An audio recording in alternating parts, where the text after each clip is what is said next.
Good afternoon. Excellencies, distinguished colleagues, ladies and gentlemen, I hereby declare open the 5th meeting of the 36th session of the Human Rights Council. We shall now continue the general debate and not an interactive dialogue on the oral update by the High Commissioner. I now give the floor to the next speaker in our list, which is the delegation of the Islamic Republic of Iran. Thank you, Mr. Vice President. My delegation associates itself with a statement delivered by the groups we are a member. The Islamic Republic of Iran remains committed to the mandate of the High Commissioner for Human Rights. We believe the OHCHR's activities should focus on the promotion and protection of all human rights of all people, support member states in developing their national human rights system and human rights mainstreaming within the UN. We further believe that the activities of the office should essentially be in conformity with the principles of universality, impartiality, non-selectivity, transparency, and objective assessment of human rights situations. The office needs to remain impartial and avoid double standards, polarization, and politicization of the issues, while striving to maintain the balance between civil and political rights and economic, social, and cultural rights. Mr. President, we share the serious concerns of the High Commissioner at the appalling human rights situation of Rohingya Muslim population in Myanmar. It is highly expected that the government of Myanmar respects its obligations under international law and human rights conventions and immediately intervene to cease ever-increasing atrocities against civilian Muslim populations and ensure their safety and security. Finally, we express our regret over the policy of naming and shaming as continued by the office. It is unfortunate that enormous positive developments in the area of human rights have not been duly reflected in the High Commissioner's remarks, and allegations continue to be made against the constituencies of the HRC, undermining its credibility and objectivity. Thank you, Mr. Vice President. Next speaker is the delegation of Lesotho. Mr. Vice President, the Lesotho delegation wishes to congratulate the High Commissioner for working tirelessly for the past 3 years to ensure that the mandate and principles upon which the Human Rights Council is premised are achieved. We are confident that even as he commences his last year, the zeal that he has portrayed in his duties over the year shall immensely increase. We hold the Council in high esteem since its establishment by Resolution 6251, which lists several broadly based roles the Council should adopt in fulfilling its dual promotion and protection of human rights mandate. The Council has made major strides and in this regard has become the voice of the voiceless. However, the High Commissioner still has a lot of work to do, given the history of exploitation worldwide and the struggle roots of the concept of human rights. We need to travel this journey together, as this mission cannot be achieved alone. There is need for a strong political will from states, and by joint efforts we could vindicate the purposes for which the Council and the Office of the High Commissioner were established. We indeed echo that if states are consistent in their observance and respect for human rights, the Council's effort would be effectively complemented, thus ensuring that to a great extent that we strive for a world free of human rights violations, where the rule of law and democracy as spelled out in various regional and international human rights instruments prevail. The importance of practical implementation of obligations emanating from such treaties cannot be overemphasized. The Council's mandate cannot survive without a critical mass of building blocks of state parties that take human rights seriously. Thank you very much for your contribution. I give the floor to the next speaker, which is the delegation of Jordan. شكرا سيد نائب الرئيس. أشكر المفوض على بيانه الافتتاحي وفي هذه الصدد. يؤكد وفد بلادي على التالي: بالنسبة للأراضي الفلسطينية المحتلة، السبب الرئيسي للانتهاكات الجسيمة والمستمرة لحقوق الإنسان فيها هو الاحتلال، وهذه الانتهاكات لن تزول إلا بزواله. ويعرب وفد الأردن مجددا عن قلقه لاستمرار القوى القائمة بالاحتلال بممارساتها وانتهاكاتها لحقوق الإنسان في دولة فلسطين المحتلة، ويؤكد بأن لا أمن ولا استقرار ولا سلام السلام في المنطقة من دون إيجاد حل عادل ودائم للقضية الفلسطينية يفضي بإقامة دولة فلسطينية مستقلة ومتصلة وقابلة للحياة وعاصمتها القدس الشريف استنادا لقرارات الشرعية الدولية ذات الصلة ومبادرة السلام العربية. فيما يتعلق بكل من اليمن وليبيا والعراق يؤكد وفد بلادي على سيادة هذه الدول ووحدتها الترابية وعلى ضرورة مساندة حكوماتها الشرعية للحفاظ على أمنها واستقرارها واستقلالها السياسي ودحرها للإرهاب. كما يقدر الأردن الجهود التي يبذلها مكتب المفوض السامي في إطار تقديم المساعدة التقنية لهذه الدول. أما سوريا فيعرب وفد بلادي عن ألمه الشديد لاستمرار تدهور حالة الحقوق الإنسان فيها ويؤكد على موقف الأردن الداعم لإنهاء الأزمة والاقتتال من خلال عملية سياسية تستند لقرار مجلس الأمن 2254 وبيان جنيف 1. كما يدعم جهود السيد دمستورة لاستئناف العملية السلمية. أخيرا ندين الجرائم والاعتداءات والمجازر التي ترتكب ضد الروهينجا في إقليم راخين في ميانمار وندعو حكومة ميانمار إلى تحمل مسؤولياتها عن هذه الجرائم. Thank you very much, Ambassador, for your statement. Next speaker is the delegation of the Syrian Arab Republic. شكرا سيد نائب الرئيس. إن ما أثاره المفوض في بيانه حول الانتقائية في المواقف والنفاق في سلوك بعض الدول هي مشاغل تستوجب التوقف عندها، وقد شكلت مقاربة بعض الدول التي ترتكب حكوماتها أسوأ أشكال الانتهاكات والجرائم ومواقف بعض الموظفين الدوليين حول الأوضاع في سوريا نموذجا عن هذا الواقع المتسم بالانتقائية والنفاق، وهي مقاربة تتجاهل جهود الحكومة السورية في التصدي للإرهاب وللتحديات المرتبطة به، حيث طالت آثاره مجمل حقوق الإنسان كالحق في الحياة والصحة والتعليم وحقوق المرأة والطفل وغيرها. كما يتجاهل انعكاسات التدابير القسرية الأحادية على كافة حقوق السوريين وبخاصة حقهم في التنمية والعيش الكريم والحصول على احتياجاتهم الأساسية كالغذاء والدواء والوقود وغيرها. هذا الواقع المترافق مع انتهاكات حقوق الإنسان يضيع في خضم حملات التضليل والنفاق الذي تمارسه بعض الدول. وفي الوقت الذي نعبر فيه عن تطلعنا لحوار مثمر يكفل النهوض بحالة حقوق الإنسان ويحترم سيادة الدول وقوانينها والتزاماتها الوطنية والدولية، فإننا نأمل أن نشهد تخلي أصحاب المعايير المزدوجة عن مصالحهم السياسية الضيقة التي فرضت على المجلس انتقائية مشينة في التعامل مع الاحتلال الإسرائيلي ومع الانتهاكات والنزاعات الأخرى في العالم. شكرا.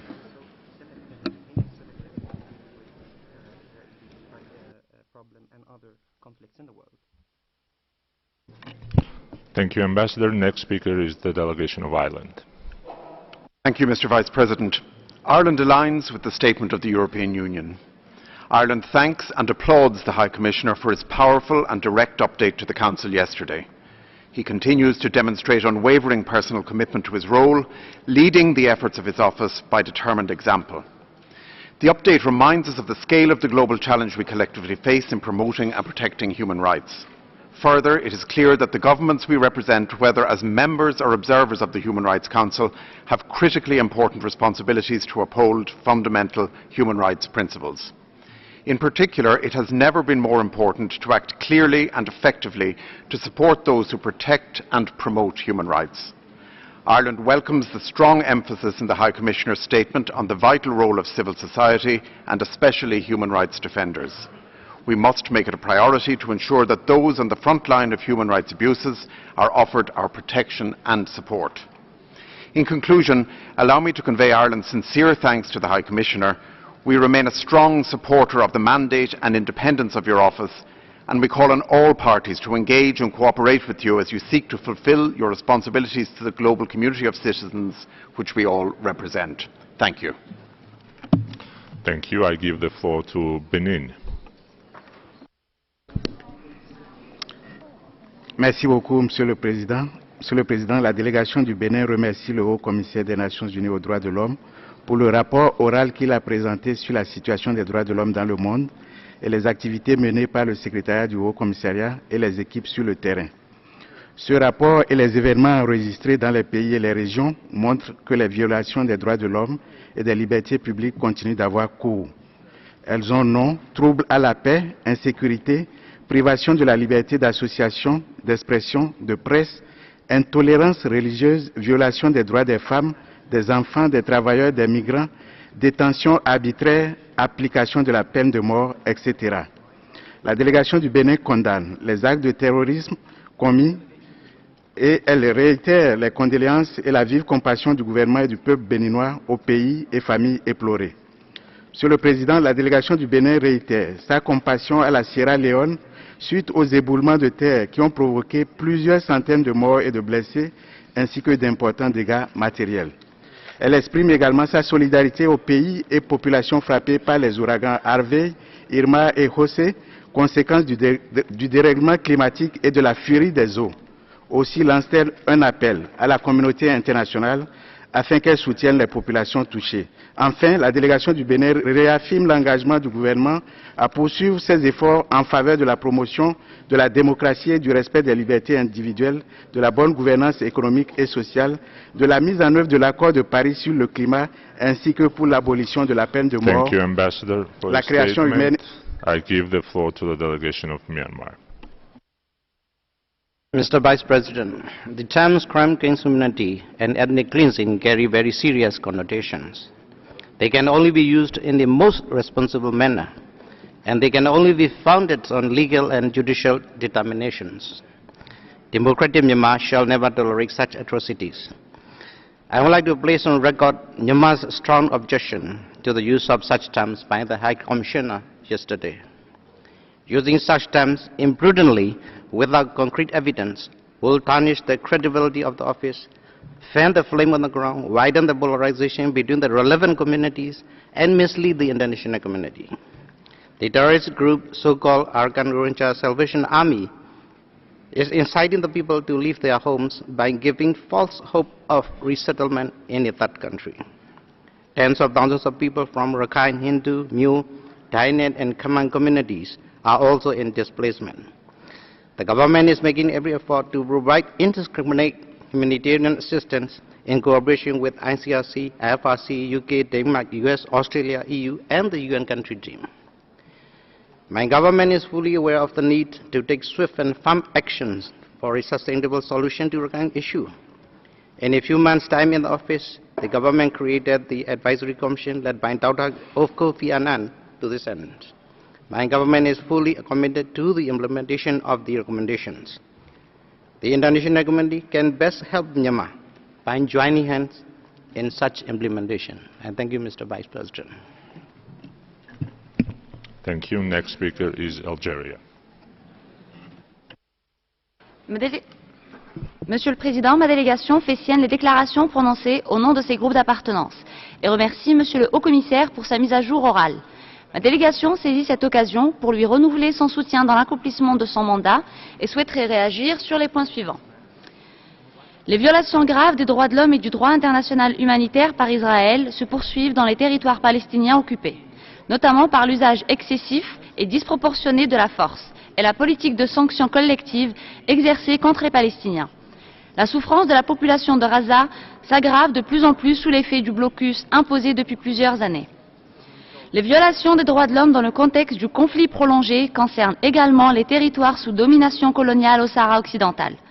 L'Algérie saisit cette occasion pour renouveler son appel au Haut-Commissaire d'accorder une importance particulière à cette question, tenant compte du fait que la composante droits de l'homme n'est pas incluse dans le mandat de la mission des Nations Unies au Sahara occidental. Nous l'exhortons à multiplier les visites d'information de son bureau dans ces territoires occupés et d'en présenter des comptes rendus au Conseil des droits de l'homme. Les résultats de ces visites doivent également être transmis au secrétaire général des Nations Unies au vu de les inclure dans ses rapports. Le HCDH est appelé à fournir l'assistance technique requise à l'Institution nationale sahraoui des droits de l'homme et la société civile sahraoui. Nous déplorons la poursuite des violences et des violations des droits de l'homme au Myanmar contre la communauté des Rohingyas, en particulier dans l'état d'Akran. Le gouvernement du Myanmar est appelé à prendre toutes les mesures nécessaires pour faire la lumière sur ces violations et s'acquitter de son devoir. Merci. For a statement, I give the floor to South Sudan. Mr. President, South Sudan aligns itself with the statement delivered by the African Group, and it takes note of the oral update made by the High Commissioner for Human Rights at the 36th session of the Human Rights Council. On his statement, we would like to point out the following. The government of South Sudan is committed to implement the agreement for the resolution of conflict in South Sudan and has declared a unilateral ceasefire except that the insurgents are not reciprocating. The process of establishing the hybrid court is ongoing in order to ensure accountability for violators of international human rights law and international humanitarian law. My government is committed to cooperate with the humanitarian partners and has therefore allowed unhindered access of humanitarian assistance to those in need. Thank you, Mr. President. Thank you. I now invite Sudan to take the floor. شكرا سيد نائب الرئيس. يضم السودان بيانه إلى البيانات المقدمة من المجموعة العربية والمجموعة الأفريقية والمجموعة الإسلامية ومجموعة عدم الانحياز. يؤكد السودان تعاونه مع مكتب المفوض السامي ومع آليات حقوق الإنسان المختلفة، وفي هذا الإطار يجدد السودان مطالبته للمجلس بالعمل بلا تسييس ولا ازدواجية. وإذ يشكر وفد بلاد السيد المفوض السامي على إشارته إلى انخفاض المهددات في دارفور، والذي جاءت عقب اتفاق الدوحة للسلام، وأكد ذلك قرار مجلس الأمن 2363 والذي صدر في نهاية يونيو الماضي وقرر فيه تخفيض قوات اليونميد في دارفور. نلاحظ إلى التناقض الذي جاء في بيان المفوض السامي عندما استدل بإفادة إدارة من إدارات اليونميد، على الرغم من أن التقرير اليونميد العام هو الذي استدل به مجلس الأمن. سيد الرئيس، يعيش السودان حالة استقرار سياسي وأمني بعد إجرائه لحوار وطني شامل أسفر عن تشكيل حكومة وفاق وطني تضم عدد من الأحزاب السياسية، وتعمل هذه الحكومة على تنفيذ توصيات الحوار الوطني والتي يتجاوز عددها 900 توصية. ختاما سيد الرئيس، يتعامل السودان مع الخارجين عن القانون بواسطة أجهزته العدلية وقواته النظامية، وأن أي نعت لأي قوات سودانية بوحداتها المختلفة بصفة الميليشيا يعتبر نعت سياسي واستخدام لمفردات غير صحيحة. ختاما سيد الرئيس، يضم السودان صوته إلى رفض والتنديد للانتهاكات الشنيعة التي تحدث في ماينمار. شكرا سيد الرئيس. Thank you. Delegation of Azerbaijan is the next speaker.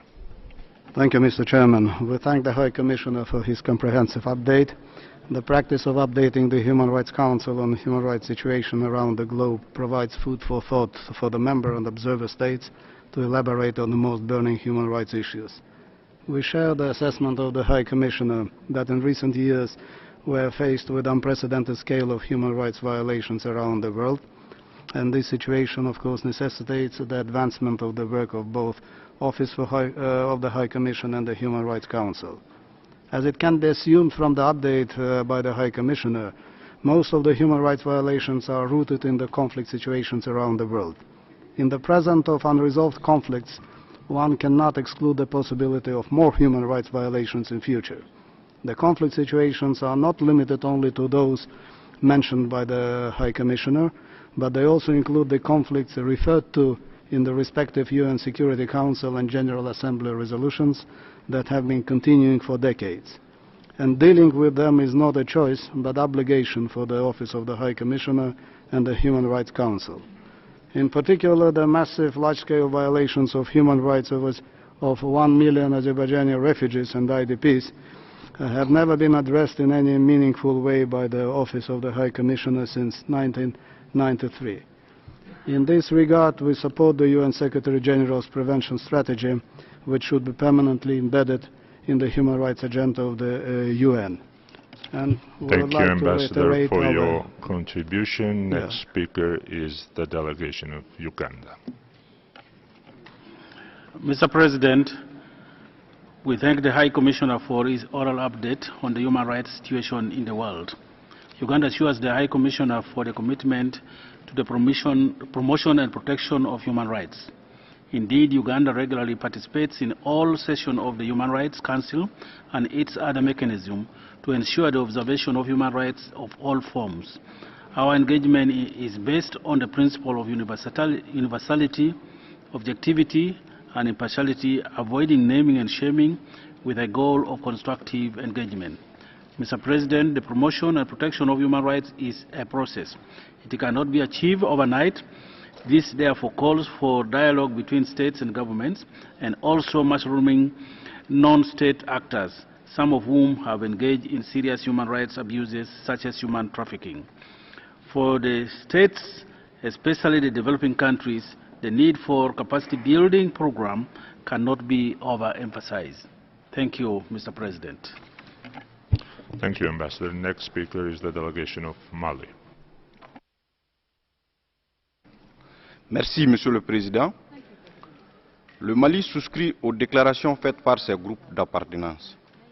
Ma délégation remercie le Haut-Commissaire aux droits de l'homme pour la mise à jour de son rapport et le félicite pour ses efforts inlassables en faveur de la protection des droits de l'homme. Au Mali, des groupes armés continuent de perpétrer des meurtres, des enlèvements, des détentions illégales, des tortures, des pillages et des enrôlements d'enfants dans les zones échappant au contrôle du gouvernement. Face à ces violations graves de droits de l'homme, le gouvernement a lancé des mandats d'arrêt contre les auteurs afin de lutter contre l'impunité et a coopéré activement avec la Cour pénale internationale pour le déferrement des terroristes condamnés pour crimes de guerre. En ce qui concerne les forces armées et de sécurité, des poursuites ont été engagées contre les auteurs des cas avérés. En outre, elles ont été dotées d'un code de conduite et bénéficient de formations adéquates. Elles ont également reçu des instructions claires afin que toutes les interventions s'inscrivent dans le strict respect des normes internationales relatives aux droits de l'homme. Enfin, le Mali salue l'adoption par le Conseil de sécurité des Nations Unies de la résolution 2374 instituant un régime général de sanctions à l'encontre des personnes ou entités qui entravent la mise en œuvre de l'accord de paix et de réconciliation nationale. Je vous remercie. Thank you. Next speaker is the delegation of Zambia. Mr. Vice President, Zambia aligns itself with the statement delivered by Tunisia on behalf of the Africa Group. Zambia welcomes the report of the High Commissioner of Human Rights and thank him for the comprehensive report. We applaud the efforts of the Office of the High Commissioner of Human Rights in ensuring that human rights are promoted and protected throughout the world. We equally applaud the Human Rights Council's efforts in fulfilling its mandate to respond to human rights violations, including gross and systematic violations as set out in operative paragraph 3 of the General Assembly Resolution 60/251. Mr. Vice President, the issue of preventing human rights violations cannot be overemphasized.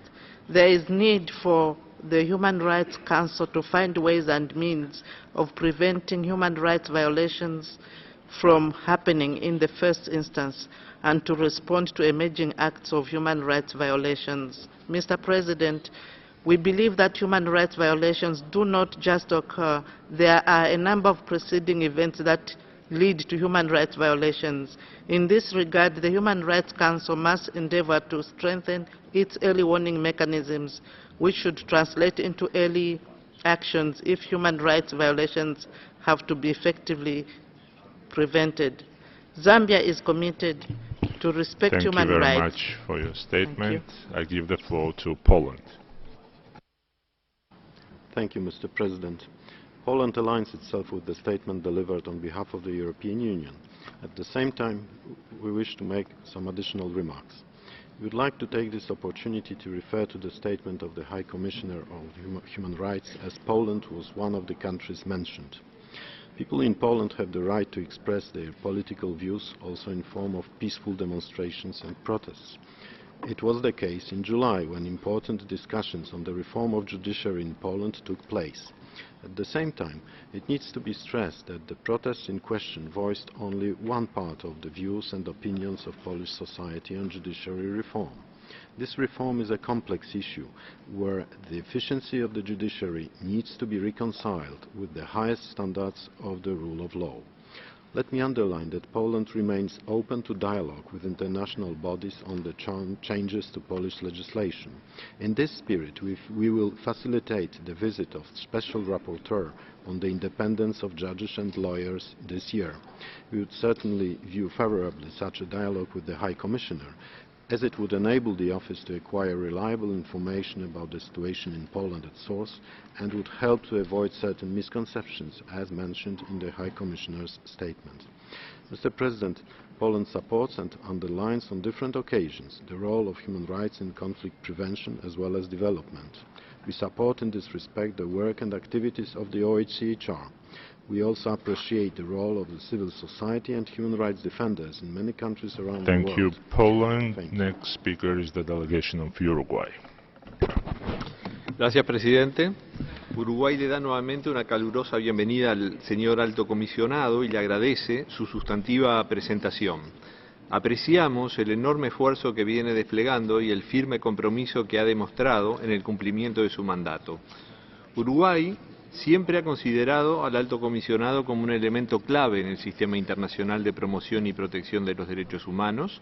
Valoramos especialmente su doble rol de denuncia de situaciones donde se violan los derechos humanos, recordando los estándares de instrumentos internacionales, y también en materia de cooperación con los países con el fin de reforzar sus instituciones, mejorar la calidad de sus instrumentos de protección o capacitar recursos humanos.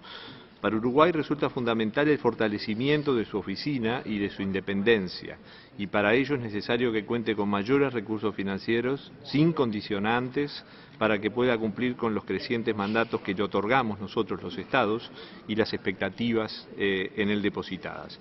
Le agradecemos también el importante espacio que sigue brindando a los aportes de la sociedad civil, en particular los defensores de derechos humanos, y lo alentamos a continuar realizando todos los esfuerzos necesarios para evitar las represalias contra quienes cooperan o intentan cooperar con las Naciones Unidas. Este Consejo se ha manifestado en forma unánime en diversas ocasiones rechazando esta despreciable práctica, por lo que esperamos que los Estados tomen acciones enérgicas para evitar las represalias.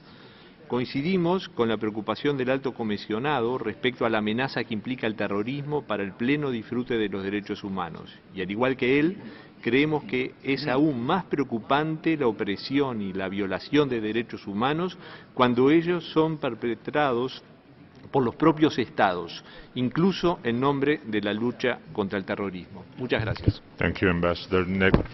Next speaker is the delegation of Afghanistan.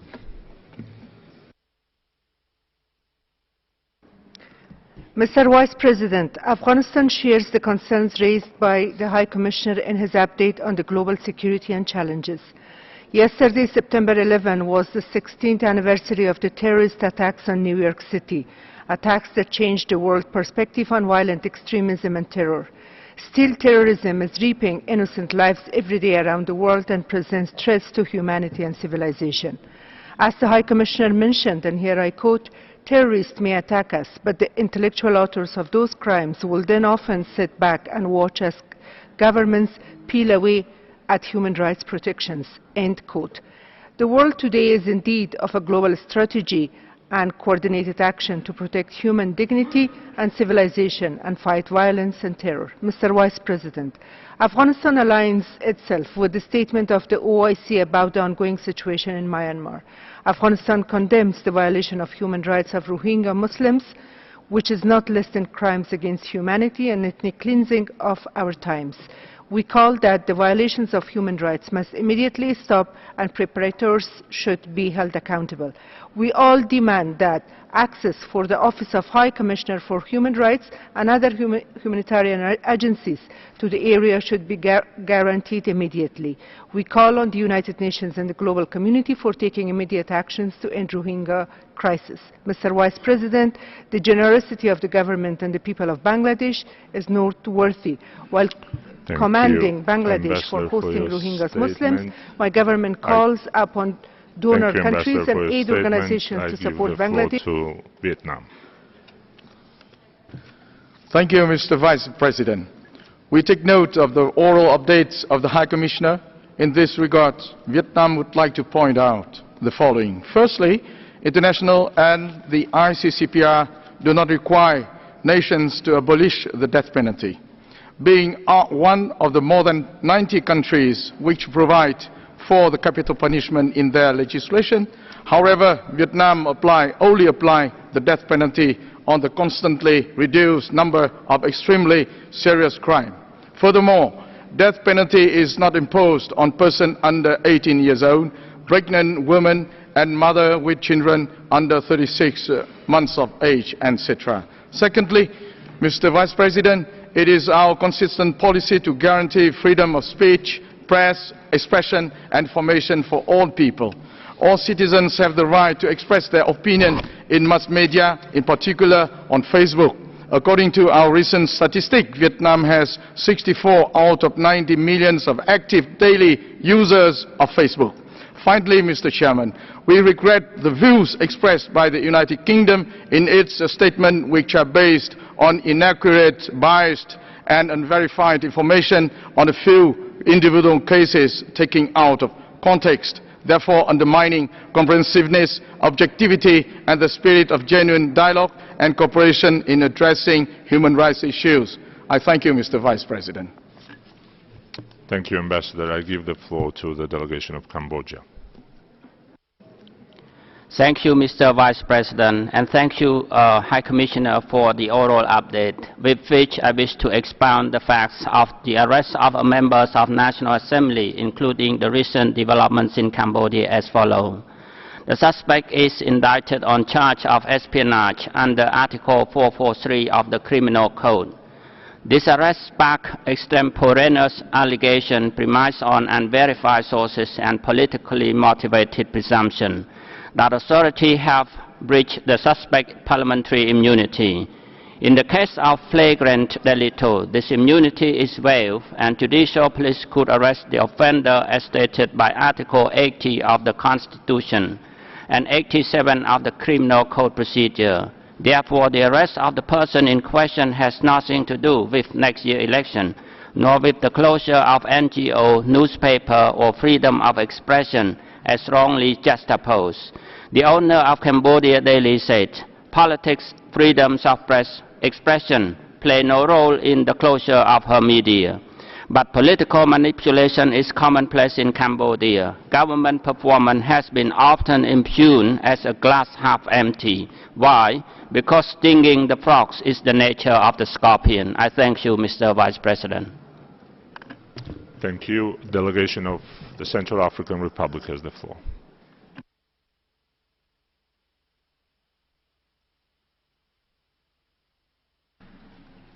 Merci, Monsieur le Président. La République centrafricaine fait sienne la déclaration faite par la Tunisie au nom du groupe africain. Ma délégation se félicite de la mise à jour orale de Monsieur le Haut-Commissaire aux droits de l'homme et note avec intérêt sa préoccupation à la promotion et à la défense des droits humains dans le monde en général et en République centrafricaine en particulier. Monsieur le Président, depuis mars 2013, mon pays est confronté à un défi sécuritaire sans précédent. Des bandes armées écument dans 14 des 16 préfectures que constitue la République centrafricaine. En dépit des accords de cessez-le-feu, des appels au règlement pacifique de la crise, de la magnanimité de son Excellence Monsieur le Président de la République, ces bandes armées et autres terroristes persistent dans la belligérance, massacrant les civils, violant femmes et enfants, pillant sans vergogne ce que mon pays regorge comme ressources. Monsieur le Président, une fois encore, mon pays en appelle à l'aide de la communauté internationale à plus de soutien pour endiguer le péril encouru. Je voudrais l'exhorter à fermement condamner les graves violations des droits de l'homme perpétrées par ces bandes armées et leurs commanditaires. Mon gouvernement réitère sa volonté irréductible de ne concéder aucun espace à l'impunité, conformément aux conclusions du Forum national de Bangui. À cet effet, tous les auteurs de graves violations des droits de l'homme auront à répondre de leurs actes devant la Cour pénale spéciale, dont le démarrage des travaux est prévu pour octobre 2017. Thank you for your statement. I give the floor to the delegation of Morocco. Je vous remercie, Monsieur le Président. Je voudrais remercier Monsieur le Haut-Commissaire pour sa mise à jour et souscrire pleinement à son évaluation au sujet de l'incohérence et de l'attitude hypocrite de certains États qui critiquent les droits de l'homme chez eux, chez les autres, et les bafouent chez eux. C'est exactement le cas de l'Algérie dès qu'il s'agit du Maroc et de son Sahara. À cet égard, nous appelons Monsieur le Haut-Commissaire à interpeller l'Algérie au sujet de ces vraies problématiques des droits de l'homme, celle des dizaines de milliers de disparitions forcées, celle du déni du droit à l'autodétermination des peuples kabyles et mozambiques, celle de son refus de recevoir le rapporteur spécial sur la torture, le GTDIFI, le GTDA, sa fermeture aux ONG internationales des droits de l'homme, celle des violations des droits de l'homme commises par les milices du Polisario dans les camps de Tindouf sous sa responsabilité. Je voudrais exhorter le Haut-Commissaire à inclure régulièrement ces questions dans ses futurs rapports à ce Conseil. Le Maroc rejette les fausses pressions et le harcèlement que l'Algérie tente d'exercer sur le bureau du haut-commissaire au sujet du Maroc et de son Sahara. Le discours de l'Algérie sur le Sahara marocain a perdu toute crédibilité au sein de ce Conseil comme elle l'a perdu en Afrique. Sa nouvelle stratégie se cachait derrière la Namibie et le groupe d'Alba pour continuer à attaquer le Maroc. Nous n'avons pas de problème avec le groupe d'Alba et avec la Namibie. Nous avons un problème avec un seul adversaire, c'est l'Algérie qui est l'instigateur de toutes les campagnes hostiles au Maroc et son Sahara au sein de ce Conseil. N'en déplaise à l'Algérie, les institutions marocaines remplissent pleinement leur rôle de promotion et de protection des droits de l'homme au Sahara comme dans toutes les autres régions du Royaume. Thank you. I give the floor to the next speaker, which is the Republic of Moldova. Thank you, Mr. Vice President. My delegation followed closely the High Commissioner's oral presentation, and we praise very much the expressed interest. The Republic of Moldova continues to broadly engage with international human rights mechanisms that positively assist in bringing about visible change on the ground. Significant reforms have been performed in the last 2 months by Moldovan authorities in all areas, and especially in the justice reform area. Efficient fight of corruption has been launched, and the results are unprecedented for the Republic of Moldova as a result to the carried reforms. Let me reassure you that the expressed concerns will be carefully analyzed by Moldovan government, though we have the impression that some individual cases are underlined, while judicial investigations are still ongoing, and there are undoubtful proofs that the processes are in democratic spirit and in accordance with the rule of law. The government aims to ensure respect of all human rights and fundamental freedoms and supports the existing of a strong, free and independent civil society, including the media, and its role in the efforts oriented at improving the human rights situation. For many policy documents we rely on external expertise. We are following the spirit of the Council of Europe standards and practices, and in the same way the government relies on the input from the civil society when drafting a law. Let me reassure this Council that the Republic of Moldova has a strong and vibrant civil society, and the new NGO draft law has been withdrawn in order to have other talks in a more acceptable manner with all involved stakeholders on other stages. I thank you, Mr. Vice President. Thank you, Ambassador. Now I turn to the list of speakers for national human rights institutions and non-governmental organizations. The first speaker is International Movement Against All Forms of Discriminations and Racism. Thank you, Mr. Vice President. We express our grave concern regarding the increase of racist manifestations around the world, which is undoubtedly encouraged by the new leadership in the USA. The U.S. President's failure to condemn the racist violence in Charlottesville in August is interpreted by many as justification for hateful activities. We need to recognize that the lack of condemnation of hate crimes and hate speech has led to mass human rights violations in many countries, most recently in Myanmar. We echo the High Commission's concern about the dire situation of Rohingyas. It is seriously disappointing that the high-level representatives of the government of Myanmar continuously fail to protect the human rights of Rohingya civilians, while its security forces perpetrate atrocities in the name of anti-terrorism campaigns. We strongly urge this Council to take meaningful action to hear the Rohingya victims' plea. After the past failure in Sri Lanka, we cannot afford for the Council to fail again. In Sri Lanka, we share growing concerns on the slow progress of the government in fulfilling its promises in Resolution 30/1. Although the government is cooperating with the UN human rights mechanisms, the political will to implement the recommendation is missing. Instead of taking action to restore the dignity of victims and their families, political leaders are preoccupied with own gains. We join the High Commission's call to immediately operationalize the OMP. As Sri Lanka's internal-external gap remains wide, we once again call upon the Council to tighten its grip on Sri Lanka until victims themselves can call it the Council's success model. Thank you, Mr. Vice President. Thank you. World Evangelical Alliance has the floor. Mr. Vice President, the nation of Sri Lanka is undergoing... Mr. Vice President, the nation of Sri Lanka is undergoing a critical period of transition with the implementation of Resolution 30/1. In his update, the High Commissioner called on the government to honor the 2015 commitments, as well as adopting confidence-building measures. The World Evangelical Alliance strongly agrees with this statement. We urge the government of Sri Lanka to take sincere steps to address the grievances of minority communities. On June 14, human rights lawyer Laxman Diaz on TV raised legitimate concerns regarding the persecution of religious minorities. Following his statements, the President of Sri Lanka publicly dismissed such claims as false. After threats by a government minister, Mr. Diaz was forced to relocate. However, the World Evangelical Alliance is appreciative of the positive steps taken by the government to secure the safe return of Mr. Diaz. Sri Lanka is an ethnically and religiously diverse country in one of the world's most prominent regions. What is more, its government has embarked on a welcome journey to embrace diversity.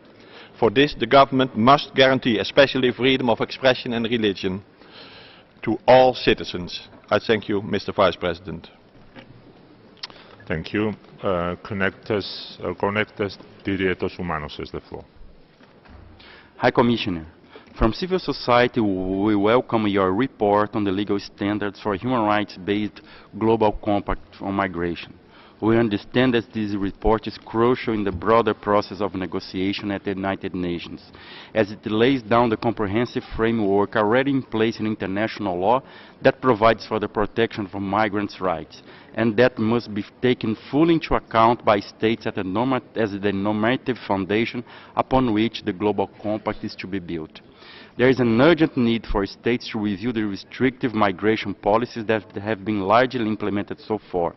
Restrictive policies fail to respond adequately to the challenges of global human mobility and lead to adverse consequences, including serious human rights violations. States must seize the opportunity on the Global Compact for a paradigm shift by putting an end on the criminalization of migration and committing to realize human rights for all, without discrimination and regardless of migration status. We urge this Council and its mechanism, as well you, High Commissioner, to keep up this important leading role in fostering a human rights-based approach to migration at all levels. I thank you. Thank you. Commission Africaine has the floor. Thank you, Mr. President. I appreciate the oral updates by the Office of High Commission for Human Rights. The Office of the High Commissioner has been contributing tremendously in mitigating the human rights violations around the globe. Lot has been done and lot is yet to be done. The situation around the globe is getting worse day by day, especially in Jammu and Kashmir. State terrorism and systematic human rights violations have opened new challenges for the Office of the High Commissioner. Mr. President, I welcomed the statements made by High Commissioner in last two consecutive Human Rights Council session, when both the governments of India and Pakistan were being asked to give access to the fact-finding missions to ascertain the human rights situation on the both sides of line of control. This office reiterated its pledge in this session also, while taking the stock of the gross human rights violations perpetrated in the state of Jammu and Kashmir. Unprovoked and indiscriminate heavy shelling on the line of control is causing death and wanton injury of property on both sides of line of control. As a result, Kashmiri civilians are dying on the daily basis. Mr. President, how long people of the Jammu and Kashmir have to wait for this fact-finding mission? It's indeed Indian government failure, rather crime, that the people of Jammu and Kashmir have been slaughtering, maiming, blinding at the hands of occupation forces since July 2016 specifically. Neither India is granting access nor coordinating with High Commissioner's office.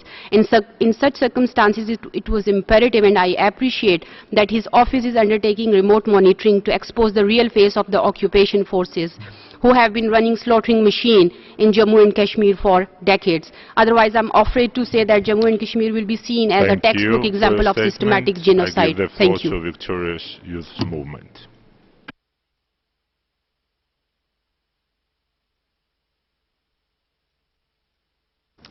شكرا السيد المفوض السامي. بعد 4 عقود وما تزال الجزائر التي تقيم مخيمات تندوب فوق أراضيها ترفض السماح بزيارة مختلف الهيئات والآليات الدولية لحماية حقوق الإنسان حتى تمنع الوقوف على حجم الانتهاكات الجسيمة التي تعيشها جميع الفئات والتي تشمل حتى الأطفال. السيد المفوض السامي، لقد تحول تنظيم البوليساريو على مدى 41 عاما إلى جماعة تراكم الثروات وترهن الآلاف من ساكنة المخيمات بمصالحها وأطماعها. فبالإضافة إلى تورط هذا التنظيم في عدم إيصال المساعدات الموجهة لغذاء الأطفال وصحتهم وخاصة اللقاحات حسب تقارير سابقة لمنظمات دولية، فإن عناصر من تنظيم بوليساريو تلجأ للمتاجرة في مئات الأطفال الصحراويين ضمن عمليات بيع مقنعة هي ما يعرف بعطل السلام، حيث يقودون سنويا عشرات الأطفال من مخيمات الهندوف مباشرة إلى أوروبا وخاصة إسبانيا، وهم الأطفال الذين يتم استغلالهم على أكثر من مستوى، وهو الاستغلال الذي يبدأ مباشرة بعد منع بعضهم من الالتحاق بعائلاتهم البيولوجية بعد نهاية العطلة. إنما نتوصل به من معطيات من طرف بعض عائلات هؤلاء الأطفال بمخيمات تندوف بالجزائر، ومن خلال تحريات النشطاء الحقوقيين المقيمين بإسبانيا، يجعلنا قلقين على مآل هؤلاء الأطفال الذين يسهل استغلالهم والإتجار فيهم ضمن شبكات البغاء والمواد الإباحية، وهو ما يتطلب التدخل العاجل لتعزيز المراقبة. Society for Threatened Peoples.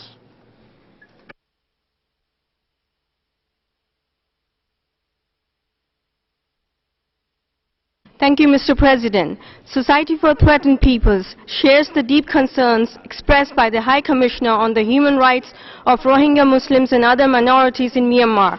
We abhor and condemn the continuing military operations in Rakhine State against the Rohingya people, which has resulted in massive loss of life numbering in the thousands, the wanton and total destruction of property in scores of villages, and the displacement of hundreds of thousands of innocent people. According to the latest assessment, more than 300,000 have sought refuge in Bangladesh. Mr. President, we urge the United Nations and its member states to immediately discharge their responsibility to protect the vulnerable Rohingya population in Myanmar. We urge you to take note of the fact that defenseless Rohingya people, including babies in arms and children, are being killed on a daily basis. We urge you to call upon the government of Myanmar to immediately stop the brutal military operations against the Rohingya ethnic minority, immediately facilitate and allow humanitarian assistance to the affected area, immediately cooperate with the fact-finding mission established in March 2017 and permit an unfettered investigation of atrocities committed. Mr. President, what is unfolding is the single most devastating military operation in Southeast Asia. We beseech you to do your utmost to bring this to an immediate and unconditional halt. I thank you again. Thank you. Canar's International Permanent Committee has the floor. Dear Mr. President, enforced disappearance covers the violation of several human rights.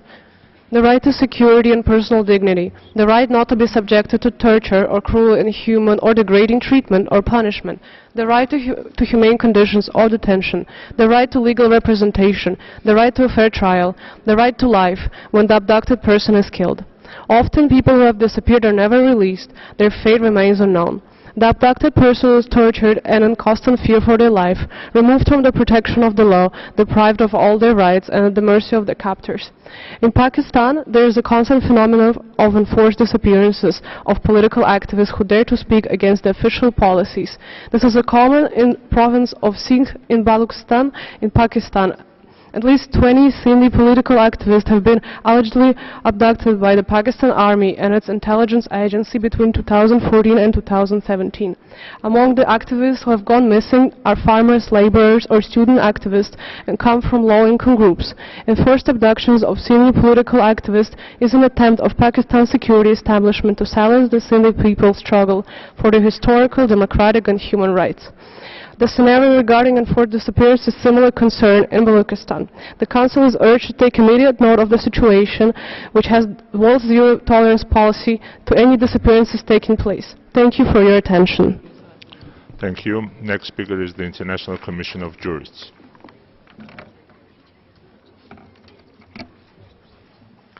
Mr. President, the ICJ particularly welcomes the efforts of the High Commissioner and his office to document and draw attention to the situation in Venezuela, including through the report published in August. As the High Commissioner highlighted, the situation only continues to worsen, and the ICJ fully supports his call for the Council to establish an international investigation into human rights violations in Venezuela. The deep human rights crisis and the breakdown of the rule of law in Venezuela is undoubtedly among the most worrying situations in the hemisphere. Arbitrary detentions, extrajudicial and arbitrary executions, military trials of civilians, and persecution and harassment of opponents, dissidents, and human rights defenders have become systematic and widespread practices. The combined action of the Supreme Court of Justice, the government, and the National Constituent Assembly has destroyed the rule of law, suppressing the separation of powers, delivering a fatal blow to the legislature, and seriously undermining independence and impartiality of the judiciary. The 1999 Constitution has de facto ceased to be in force, and the road to arbitrary exercise of power has begun. The ICJ considers it imperative that the Council take action, and the ICJ will be hosting a further discussion of the crisis for the rule of law in Venezuela today at 3 p.m. in room 24. Thank you very much. Thank you. Asian Legal Resource Center has the floor. Mr. President, the report of the High Commissioner for Human Rights rightly reflects that globally we are witnessing a critical time concerning human rights. In Asia, we are witnessing some of the most harrowing circumstances, particularly concerning the Rohingyas in Myanmar, who are threatened almost to their extinction. In Asia, states have shown an enlarging and alarming trend of discounting human rights, fair trial, and the rule of law in the excuse of national security. In countries like Myanmar, Bangladesh, Pakistan, Sri Lanka, and India, national governments are engaged in systemic fanning of religious and extremist sentiments against liberal democratic ideals. In the excuse of national security, states legalize restrictive actions through legislations that take away even basic premises of fair trial. The result is arbitrary arrest and prolonged periods of detention before trial with statutory backing. Protection to dignity, equality before the law, and fundamental freedoms are challenged, and the space for freedom of expression and opinion narrowed. In Bangladesh, for instance, the judiciary, including the Chief Justice's office, is not spared from encroachment by the government into the professional space of judiciary to function. The ALRC wishes to inquire with the High Commissioner as to what actions has his office conceived to engage with Asian states like Bangladesh and China that have severely restricted the professional space for the independent institutions like the judiciary to function. I thank you, Mr. President and Mr. High Commissioner. Thank you. Next speaker is Cairo Institute for Human Rights Studies. Mr. President, I speak on behalf of Cairo Institute for Human Rights Studies and Muwatana Organization for Human Rights. My name is Salma Aimer and I work with Muwatana, which is a Yemeni human rights organization. For the third year in a row, the UN High Commissioner has urged this Council to ensure the establishment of an international independent investigation into violations of human rights and humanitarian law in Yemen. Some states have responded to this call by proposing or supporting a resolution to do just that this session. The stakes shouldn't be higher. According to the UN OCHA, Yemen is the largest humanitarian crisis in the world. And as recently noted by the High Commissioner, the situation is an entirely man-made catastrophe. The bombing of schools and medical facilities, the sieges, the blocking of humanitarian aid, and other widespread violations of international law are directly responsible for more than 18 million civilians in Yemen needing urgent humanitarian assistance. More than 7 million civilians are on the brink of famine. According to the Red Cross, an epidemic of cholera could infect up to 600,000 people in Yemen by the end of this year. With the world watching, member states of the Council, including the United States and the United Kingdom, have a momentous choice to make this session. Support efforts to establish an independent international investigation in Yemen, or refuse and risk the lives and well-being of millions of innocent people in favor of impunity. The choice is yours. It is a choice that will be felt beyond this Council and for years to come. Will you crush hope for a better future in Yemen or champion it? Thank you, Mr. President. Thank you. I invite African Regional Agricultural Credit Association to speak. Thank you, Mr. President. My organization welcomes the report of Human Rights Commissioner. Enforced disappearance is a grave form of human rights violation when a person is arrested, detained, or abducted by the states or agents acting for the state, who then deny that the person is being held or conceal their whereabouts, placing them outside the protection of the law. The international community has taken steps to combat enforced disappearance with measures such as Declaration on the Protection of All Persons from Enforced Disappearance, without mentions that enforced disappearance undermines the deepest values of any society committed to respect for the rule of law, human rights and fundamental freedoms, and that the systematic practice practice of such acts is of the nature of a crime against humanity.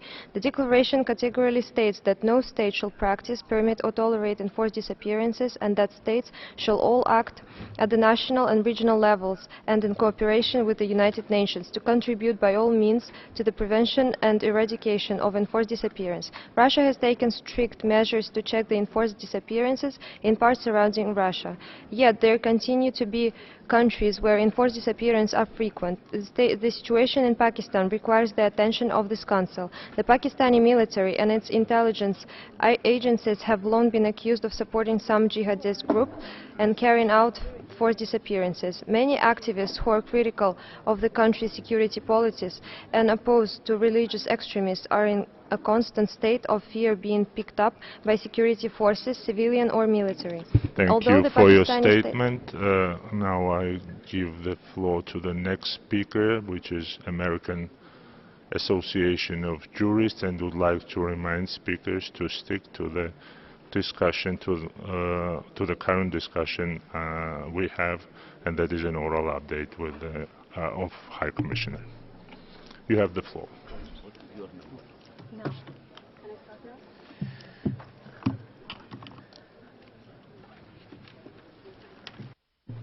American Association of Jurists has the floor. Thank you, Mr. President. My name is Sheikha Abdullahi, and I have the honor to speak on behalf of a group of 10 NGOs in relation to the situation prevailing in the non-self-governing territory of Western Sahara. Last June, in his presentation in the Council, the High Commissioner said that discussions were ongoing with the government to ensure technical missions. We believe that the information was not related to the Western Sahara government, to Polisario government, but it was only related to the Morocco. To our knowledge, no contact has been made with the Polisario Front, the only recognized representative of Western Sahara by the UN General Assembly, for the reception of the technical mission in the non-occupied part of Western Sahara and in the refugee camps around Tindouf. While we can understand the difficulties that Morocco can have in letting the OHCHR evaluate the human rights situation in the occupied territory, nothing can prevent the office to pursue the technical mission of the east of the Berm. Last June, the UN Secretary General expressed his deep concern over the plight of tens of thousands of Sahrawi refugees in Algeria who have their food rations cut due to the lack of funding. To be clear, the situation in the Sahrawi people is not only a humanitarian concern, it's also primarily a human rights and international humanitarian law issue as a consequence of an illegal occupation of Western Sahara by the Kingdom of Morocco. In referring to UNGL Resolution 71-104, we call upon the High Commissioner to provide all the appropriate assistance. Thank you. Next speaker is International Association of Democratic Lawyers.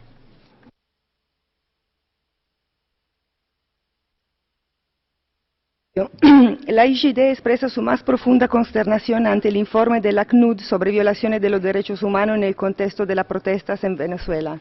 En particular nos preocupa por su gravedad la mención hecha ayer por el Alto Comisionado respecto a la posible perpetración por parte del gobierno de crimen contra la humanidad, mención que carece de cualquier fundamento jurídico y sentido de la proporción.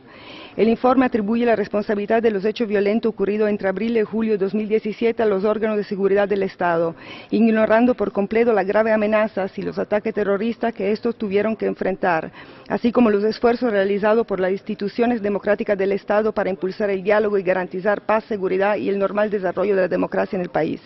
El informe es selectivo y parcializado y representa un ejemplo más de la lamentable politización que afecta a la labor de la CNUD, socavando su credibilidad y prestigio. Uso de armas de fuego, explosivos, colocación de barricadas y trampas mortales, personas quemadas vivas, ataques contra hospitales, escuelas, centros de distribución de alimentos, tribunales, bases militares, funcionarios públicos desnudados y atados a árboles, linchamientos. ¿De verdad es ese el modelo de protesta pacífica que este Consejo quiere promover? ¿De verdad podemos considerar estas manifestaciones como medio legítimo de expresión del desacuerdo?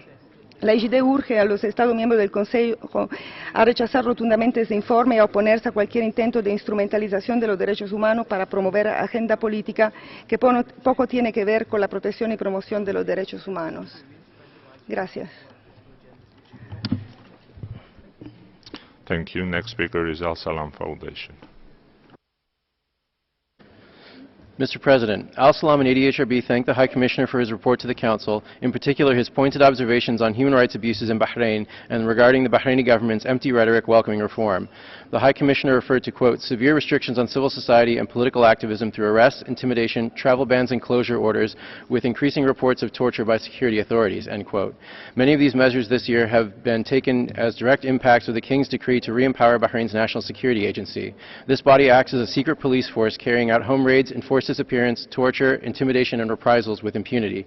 Furthermore, 6 special procedure mandates this session released a wide-ranging thematic complaint on Bahrain that addressed flawed legal frameworks, restrictions on civil and political societies, repression along religious lines, criminalized free expression and assembly, and arbitrary deprivation of nationality.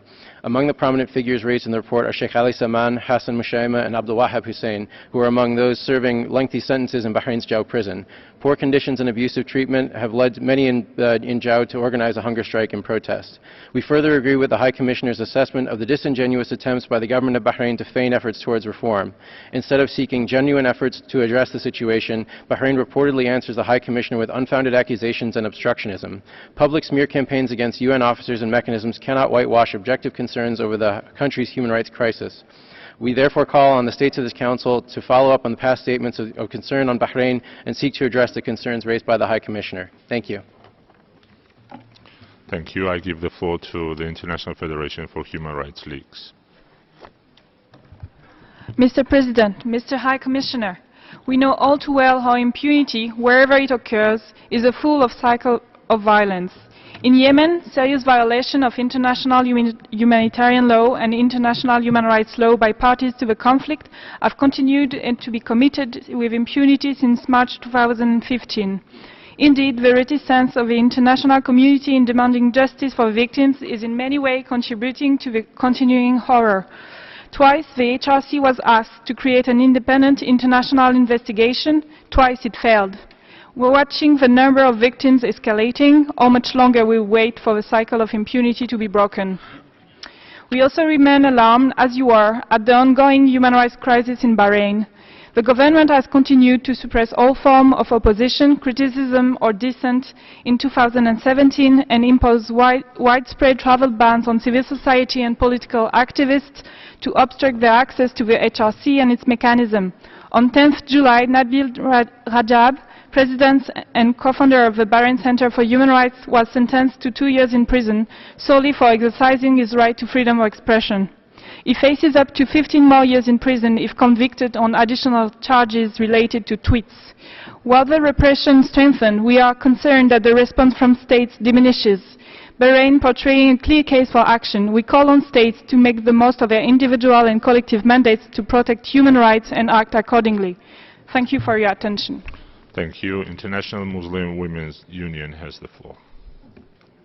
Thank you, Mr. President. Mr. President, my organization is highly thankful and appreciate the update by the Office of High Commissioner for Human Rights. We feel it expedient to express our gratitude to the Office of the High Commissioner for contributing enormously in mitigating the human rights violations around the globe. A lot has been done and a lot has remained to be done. This is a considerable challenge for all those people who crave for a peaceful and conflict-free world. Mr. President, the situation around the world needs improvement in the interest of humanity. The humanitarian crisis in Burma has opened new challenges for the Office of the High Commissioner. My organization welcomes the statements made in 34th and 35th sessions where India and Pakistan were asked to give access to fact-finding missions to ascertain the human rights situations on the both sides of line of control.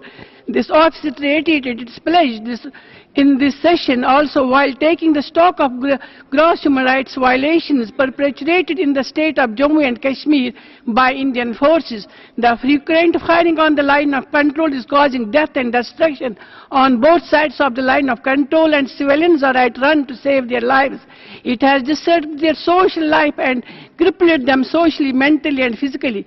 Mr. President, my organization is also thankful to the Office of High Commissioner for showing its dismay over the rise of intolerance towards religious and other minorities in India. The observation is based on the reality and substantial. Thank you for your statement. I give the floor to International Service for Human Rights.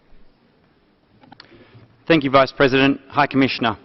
Over the last year, almost 50 states have pledged to be guided by objective criteria in determining whether and how this Council should act on situations of concern, including whether the High Commissioner has called for action. These principles should apply with particular rigour in relation to Member States. In Burundi, the arbitrary arrest, disappearance, torture and killing of human rights defenders, together with the ongoing defiant non-cooperation with the Council-mandated Commission, demand action. This session should recommend that the General Assembly resolve to suspend Burundi's Council membership. In Egypt, the repression of civil society, the blocking of hundreds of websites and media outlets, and widespread reprisals against human rights defenders demand individual and collective action in and by the Council. In the Philippines, presidential orders to shoot human rights defenders perceived to obstruct justice, as well as attempts to intimidate and smear the Commission for Human Rights, should be met with an unequivocal international response. In the absence of credible domestic investigation of thousands of killings, this Council must resolve to investigate and end impunity. And on Venezuela, we join you, High Commissioner, in calling for the establishment of an international investigation into possible crimes against humanity. Around the world, defenders are paying with their liberty and lives to uphold the rights of others, seeking, in your words, High Commissioner, not power or personal profit, but justice. It's time for the diplomats and governments represented in this room to deliver it to them. Thank you. Thank you. Next speaker is Asian Forum for Human Rights and Development. Mr. Vice President, we welcome the update by the High Commissioner. We reiterate his concerns on a number of Asian situations. We share concerns on Burma, Myanmar, and call for an end to attacks on civilian populations. We call on this Council to urgently address the human rights and humanitarian catastrophe in the country with the seriousness that it deserves. On Rohingya refugees, Burma, Myanmar's neighbors should respect the international legal principle of non-refoulement. We echo concerns over attacks against journalists and human rights defenders in India, including on the recent murder of the outspoken journalist Gauri Lankesh. Similarly, we also echo concerns on threats of violence to human rights defenders and journalists in Pakistan and their efforts to restrict civil society. We share concerns on Sri Lanka in relation to lack of progress in essential confidence-building measures, including the release of military-occupied civilian land and the Prevention of Terrorism Act. We echo the need for a clear timeline and benchmark for the implementation of government commitment under Resolution 30/1. We echo the call for universal jurisdiction for alleged violations of international human rights law and humanitarian law, and are concerned by the lack of credible government action towards accountability. We share concerns on extrajudicial killings in the Philippines and the lack of due process rights. We call on the Philippines to cooperate and grant full access to UN mechanisms, and are deeply concerned by threats against human rights defenders. Lastly, on Cambodia and Maldives, we echo concerns regarding attacks on democratic space ahead of elections next year, and call on both governments to immediately restore freedoms of expression, assembly and association. The UN must closely monitor these two countries prior to elections. Thank you. Now I give the floor to Americans for Democracy and Human Rights in Bahrain. President, Americans for Democracy and Human Rights in Bahrain and Salam for Democracy and Human Rights would like to thank the High Commissioner for his report to the Council. We welcome the High Commissioner's boldness in highlighting human rights abuses in Bahrain and criticizing Bahrain's hollow efforts toward assistance and reform. We were also heartened to hear you reflect on governments who engage in intimidation and bullying and commit reprisals against human rights defenders and NGOs working with the human rights mechanisms. You asked, do they not realize that this only confirms to us and the world how much oppression and injustice they exercise in their own countries? Mr. President, you yourself have been made aware of numerous acts of reprisals this year against human rights activists in Bahrain for their efforts to cooperate with this Council and with the UPR.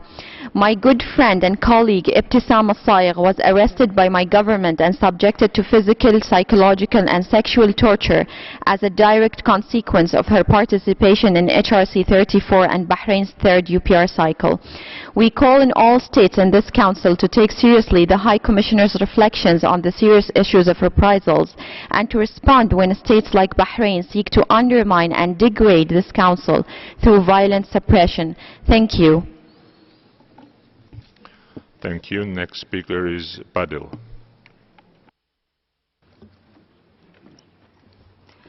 Thank you, Mr. High Commissioner, for your detailed report and, in particular, attention paid to issues in the occupied Palestinian territory.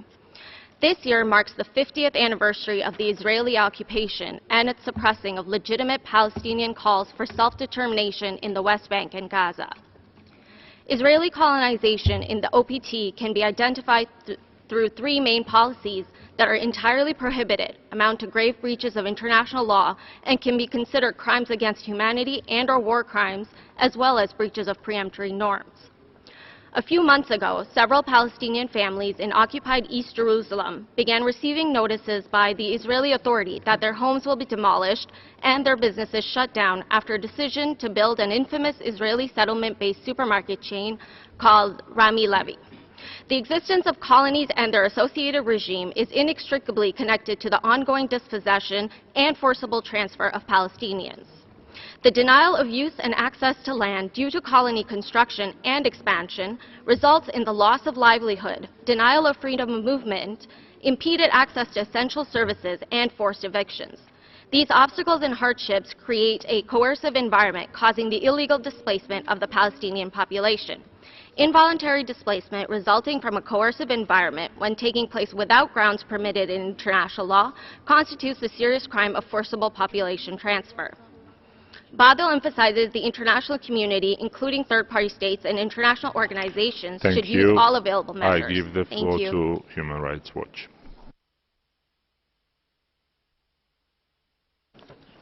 Thank you, Mr. Vice President. The High Commissioner has rightly identified several areas where greater leadership is required from this Council. The most obvious of these is Yemen. For the third consecutive year, the High Commissioner has called for an independent international inquiry into violations and abuses by all parties to the conflict. Twice before, the Human Rights Council has failed to heed this call, and Yemeni civilians are paying for this failure with their lives. The Council should step up and create the international inquiry that is desperately needed and long overdue. We welcome the High Commissioner's recent report on the human rights and humanitarian crisis in Venezuela. Venezuela's foreign minister yesterday dismissed all such reports as lies. A country that can't admit it has human rights problems definitely has human rights problems. More than 115 NGOs, including 81 from Venezuela, yesterday called on the Council to address the situation as a matter of priority. We further encourage the High Commissioner to keep the Council regularly informed, including through an intersessional briefing prior to the March session. Last week, Human Rights Watch released a report detailing China's systematic efforts to deflect criticism and undermine UN human rights mechanisms. How many Chao Shunlis and Liu Xiaobo's must die in government custody before the Council speaks out against China's ruthless efforts to stifle dissent? We joined the call by countless states for Myanmar to allow access to the fact-finding mission. This was urgent when the mission was created, and more so now as the violence escalates. Extrajudicial executions in the Philippines continue unabated in the government's so-called war on drugs. When a sitting Council member displays contempt for the right to life, the Council should speak out. Thank you. Thank you. I give this floor to Commission to study the Organization of Peace. Mr. President, my organization welcomes the report of the Human Rights Commissioner. Slavery can be defined as an institution based on a relationship of dominance and submission. The United Nations has continued to achieve worldwide abolition of slavery. The Declaration of Human Rights contains a provision prohibiting slavery or trading in slaves. The Security Council condemns systems of forced labor, particularly those employed as means of political coercion. In 1956, a UN Conference of Plenipotentiaries adopted a convention on the abolition of slavery. An important aspect of the convention was the inclusion of other institutions similar to slavery as practices to be abolished, although efforts to end involuntary servitude continued throughout the last half of the 20th century. By the beginning of the 21st century, forms of slavery, forced or bonded labor, still persisted in countries such as Pakistan, and the practice continues even today. There are an estimated 2 million people in modern slavery in Pakistan, 1.13 of the entire population. In Pakistan, the bondage is the most prevalent form of slavery, which is mainly found in the brick-making, agriculture, and carpet-weaving industries, according to Global Slavery Index. Pakistan was ranked 6th of 167 countries in the prevalence of modern slavery. Therefore, the Council is required to take urgent cognizance of the unabated practice of slavery in Pakistan and immediately ask the government to initiate policies to end the practice of the bonded labor and slavery in the country. Thank you. Thank you for your statement. I would once again ask all participants of today's discussion to remain within the thematic framework of our today's discussion. And with that in mind, I give the floor to the next speaker, which is Ferain Sudwind. Thank you, Mr. Vice President. Mr. High Commissioner, in your opening statement, you expressed about your concern about violation of human rights in Iran, the condition of Mehdi Amirkhizi, Abdulreza Akbari Munfarid, Saeed Masuri, Shahin Zoghi Tabar, Hassan Sadeghi, Abul Qasim Fuladvand, Amir Ghaziani, Muhammad Nazari, Payam Shakiba, Jafar Iqdami, and Saeed Shirzad, the prisoner of conscience, who are in hunger strike since 45 days, is alarming. They need the urgent support of your office.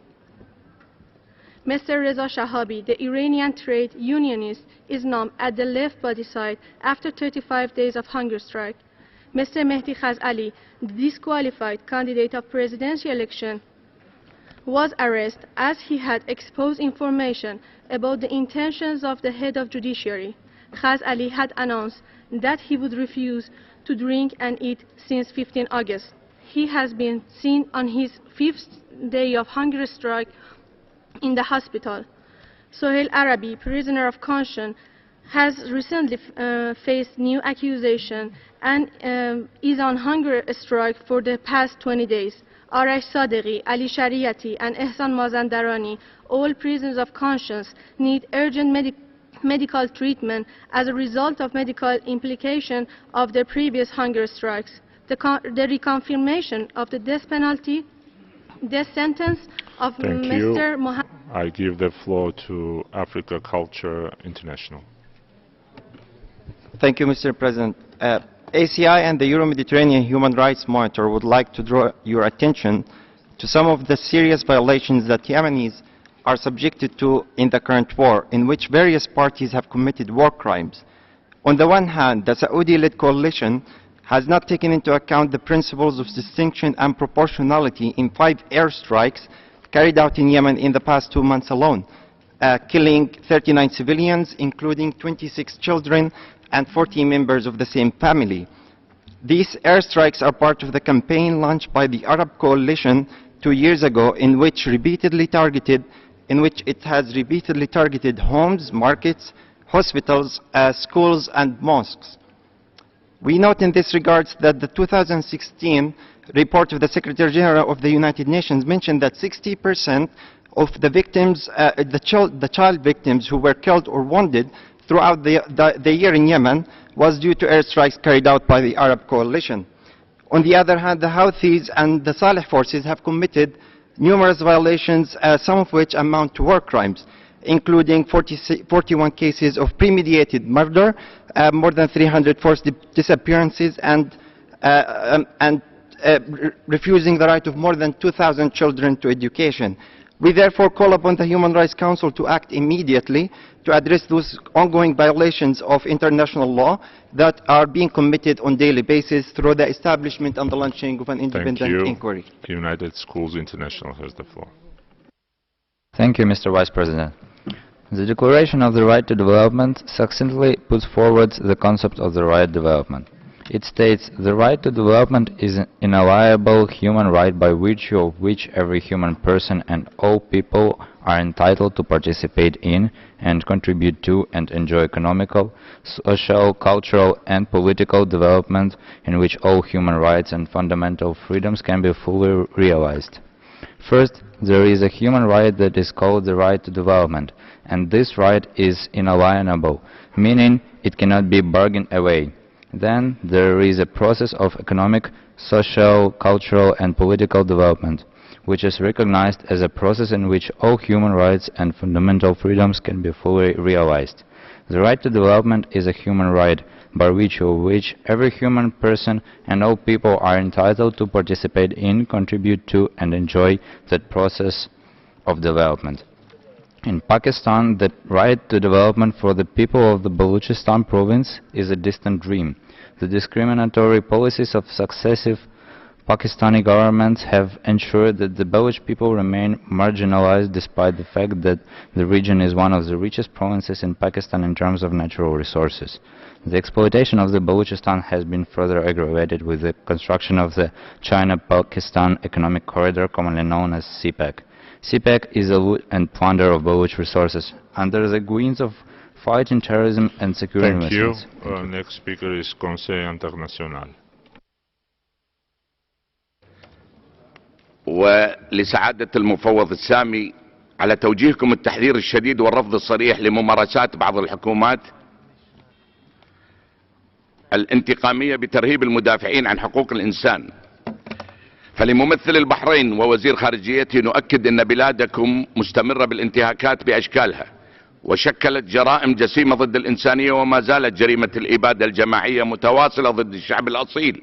واليوم النيابة تستدعي رئيس جمعية وعد إبراهيم شريف وتؤجل محاكمة المدافع نبيل رجب، وسوف نفصل في ذلك أكثر عندما نستعرض التقرير الدوري الشامل للبحرين. وفي اليمن فإنه للمرة العاشرة خلال عامين وكيل الأمين العام للشؤون الإنسانية يقدم لمجلس الأمن إحاطة فيها معاناة اليمنيين، ويؤكد أنها متواصلة بلا هوادة وحرب شاملة وحصار وتجويع وأوبئة وإغلاق مطارات وموانئ، والحزن العميق ينتاب مجلسكم والعالم لعدم تحقيق أي تقدم ملموس لوضع حد للكارثة الإنسانية المروعة التي صنعها البشر من دول العدوان، وعلى وجه التحديد السعودية. ونؤكد على أهمية الأخذ بتوصية المفوض السامي للمرة الثالثة لتشكيل هيئة تحقيق دولية.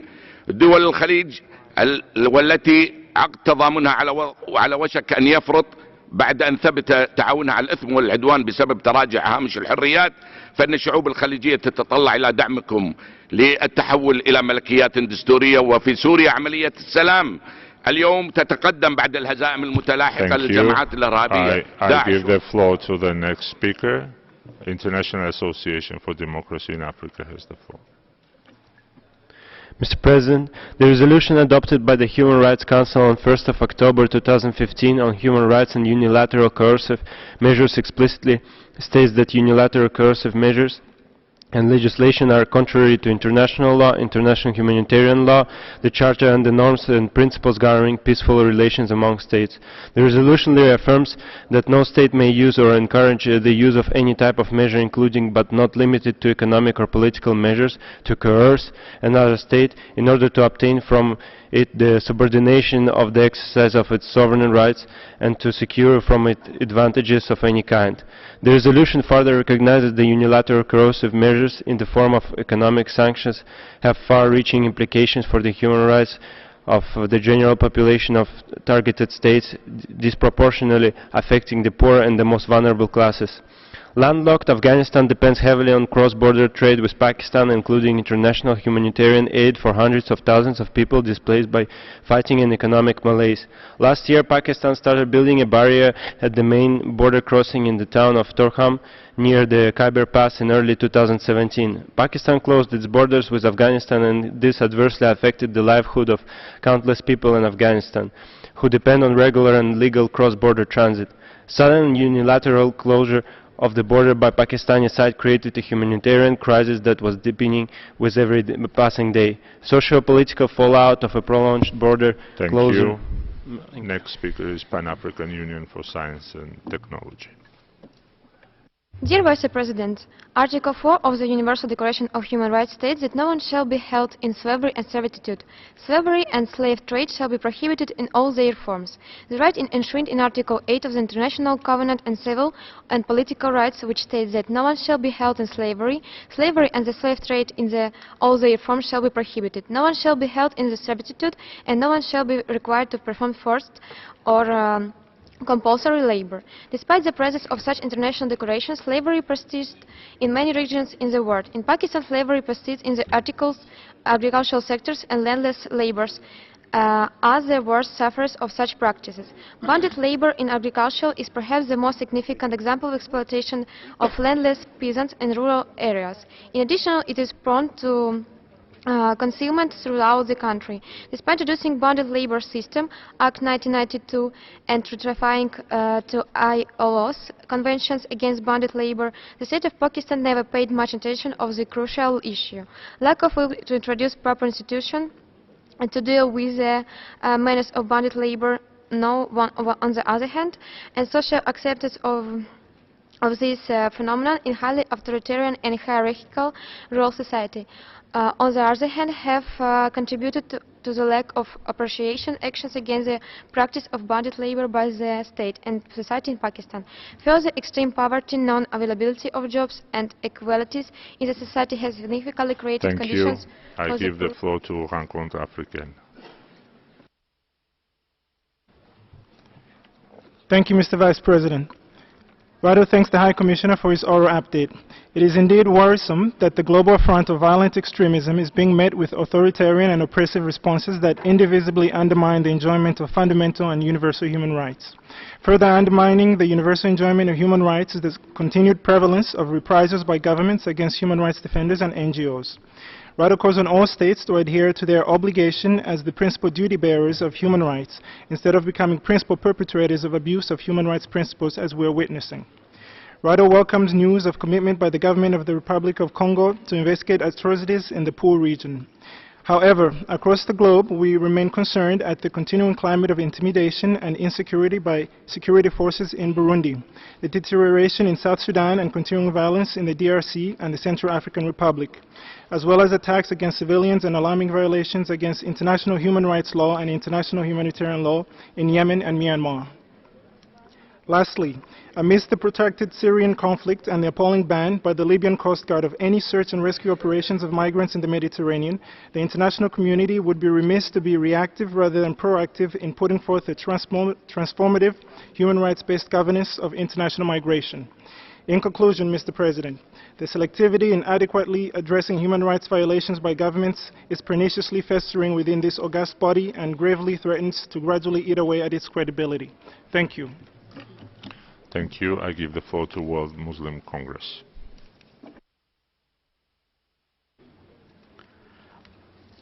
Mr. Vice President, my organization welcomes the update presented by the High Commissioner. The High Commissioner raised serious concern about the alarming human rights situation around the globe. The non-cooperation on behalf of the Member States with the Office of the High Commissioner and special procedures is cause of growing human rights trend. My organization would like to draw the attention of this Council to the High Commissioner's consistent call for Government of India and Pakistan to allow fact-finding mission on both sides of line of control. My organization welcomed the statement made by Pakistan this morning for facilitating UN mission to Azad Kashmir.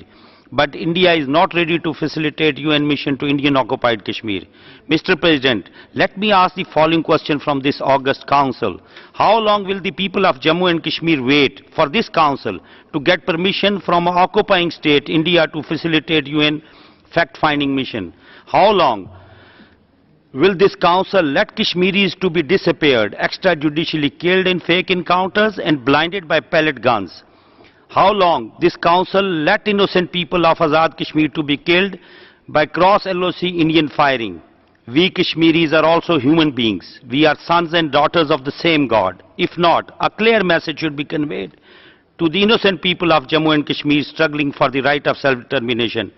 I hope conscience of the Member States will prevail and the consideration of human rights will supersede the economic interest. Thank you. I thank you, Mr. I give the floor to World Environment and Resources Council.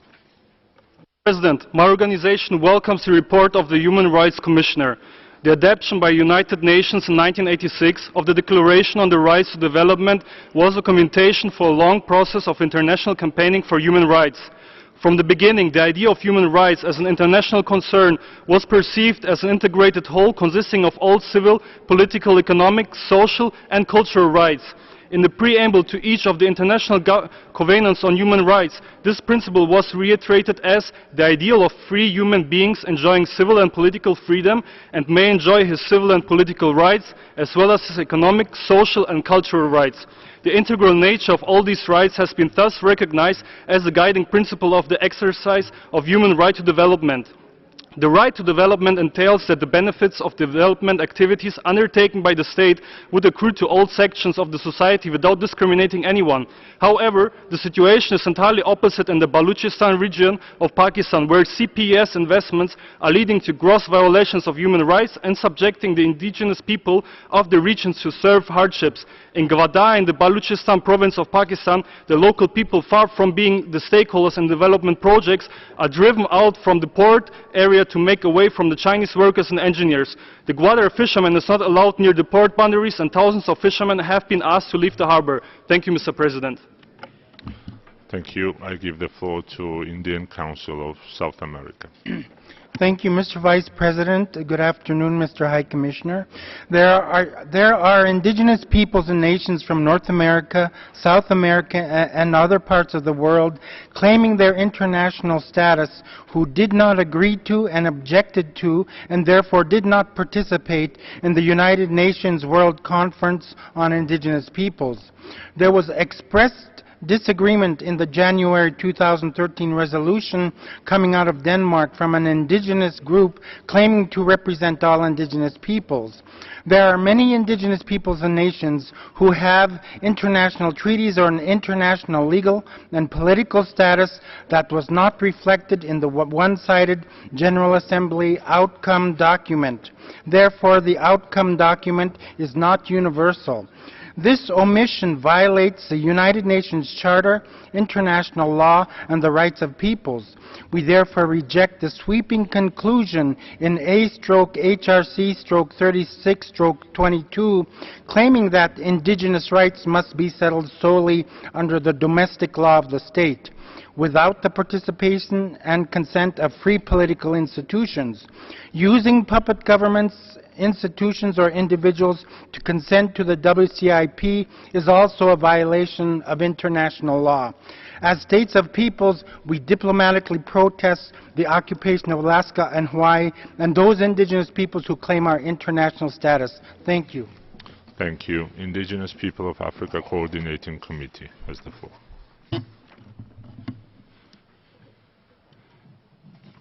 Mr. President, my organization appreciates the speech of the High Commissioner.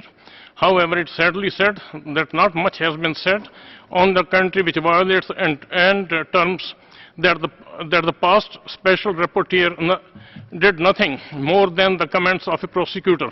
What an insult of a special representative sent by the Council.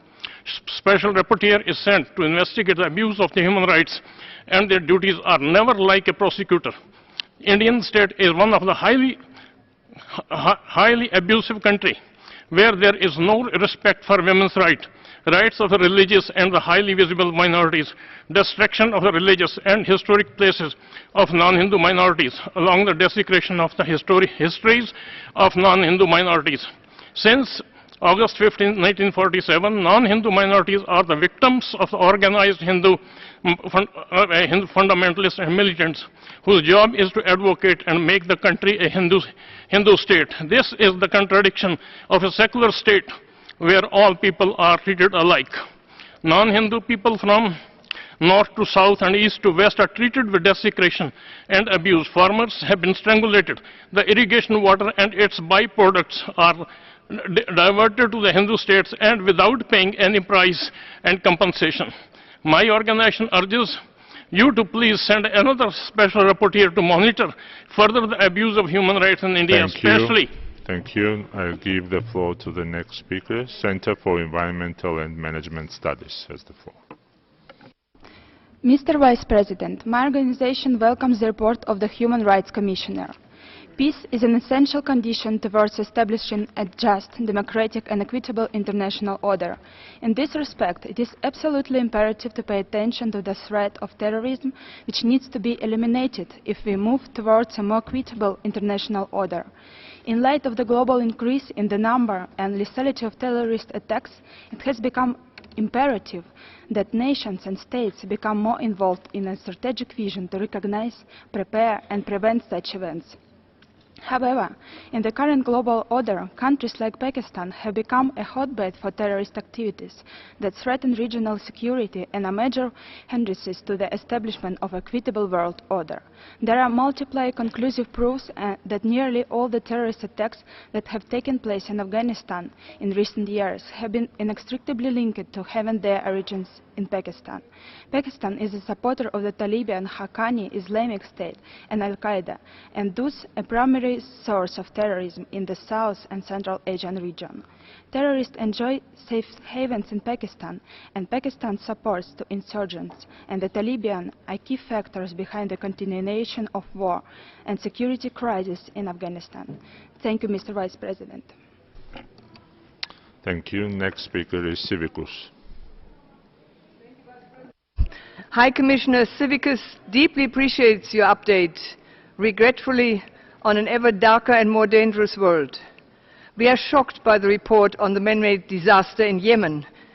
In addition, according to the Civicus Monitor, journalists and human rights defenders continue work in risky conditions that has forced 3 million people to flee their homes. The conflict has left more than 7 million at risk of famine, and there are currently 500 suspected cases of cholera. NGOs and you, High Commissioner, have called for an independent international inquiry for some time. And we strongly reiterate this call and urge members of the Council to vote for a resolution with such a mandate. We equally share your concern about Venezuela. Findings from Civicus Watch show that there are serious violations on the rights of freedom of association, peaceful assembly and expression. Television channels have been closed, and according to Espacio Pública, 49 radio stations were removed from the air. 1,800 attacks against freedom of expression documented. And due to new regulations on peaceful assembly, more than 5,000 were detained during anti-government protests, out of which 1,300 persons still are in detention. We call on the Council to address the situation in Venezuela as a matter of urgency.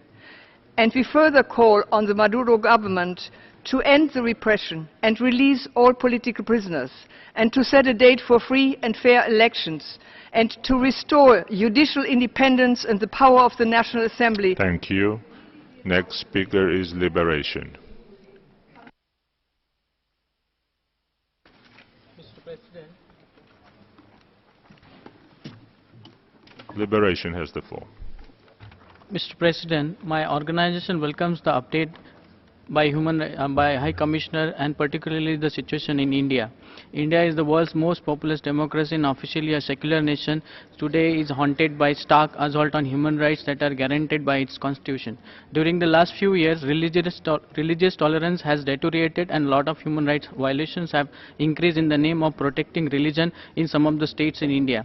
As pointed out in the Human Rights Commissioner's speech, Mr. President, human rights are increasingly being violated and have been demeaned under the banner of protection of cow. Freedom of expression have been suppressed by rapidly growing fundamentalist forces and operating with the moral support of functionaries in the state machinery. This has caused fear among writers, human rights activists, and many of the sections in India.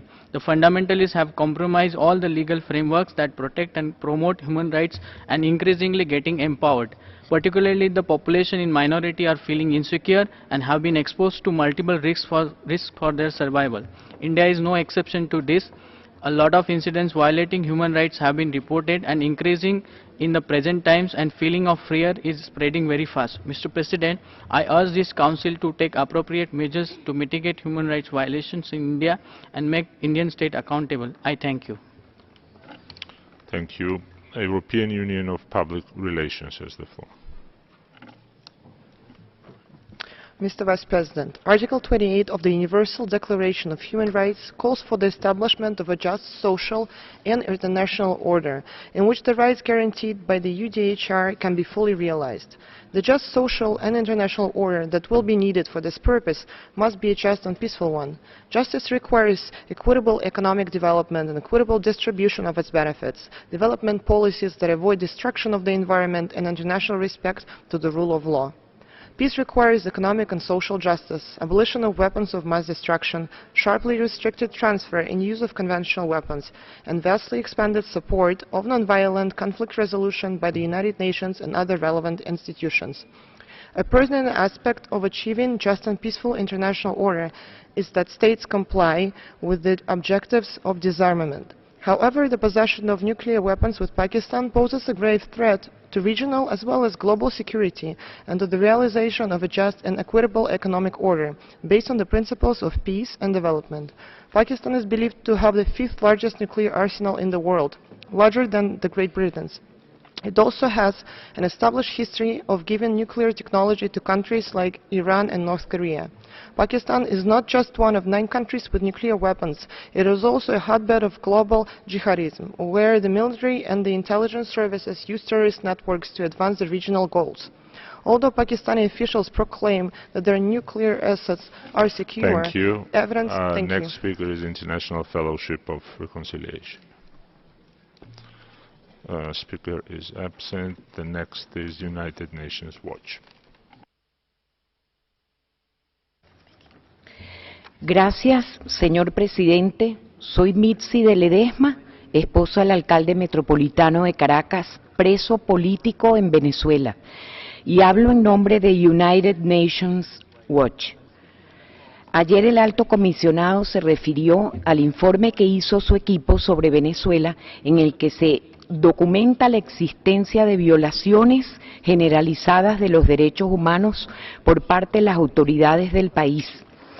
Estas violaciones tienen por objeto frenar cualquier tipo de protesta contra el gobierno. Además, constató que sistemáticamente utiliza la fuerza excesiva, incluyendo torturas y malos tratos, detenciones arbitrarias y civiles juzgados militarmente. Señor presidente, nos preguntamos por qué permiten que Venezuela siga siendo miembro de este Consejo.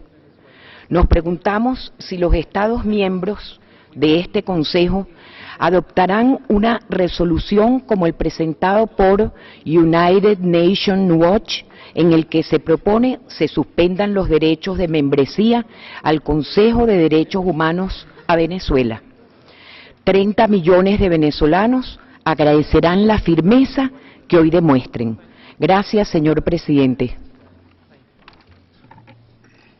Thank you. Villajuni has the floor. Mr. Vice President, my organization welcomes the update by High Commissioner for Human Rights. The Office of the High Commissioner has been active to ensure the protection and promotion of the human rights around the globe. Mr. President, besides the existing situations and conflicts, there are new challenges like one in Burma and Venezuela. My organization supports the High Commissioner's continued demand from Indian and Pakistani governments for sending fact-finding missions on both sides of the line of control since 33rd session of this Council. During the recent update, the High Commissioner has again emphasized for sending fact-finding missions. The states must cooperate with the UN procedures and mandate holders to unfold the truth, which will on one hand expose the claims of the states for the wrongdoings, and the other hand will assist in satisfying the victims to know the reality and the fate of their loved ones, especially the enforcedly disappeared persons in Jammu and Kashmir. The situation in Jammu and Kashmir remains the same for more than 1 year, and nothing substantial has changed on the ground. Mr. President, my organization always has supported the UN Security Council resolutions for a Kashmir free and fair plebiscite. I thank you, Mr. Vice President. Thank you. Next speaker is Center for Organization, Research and Education.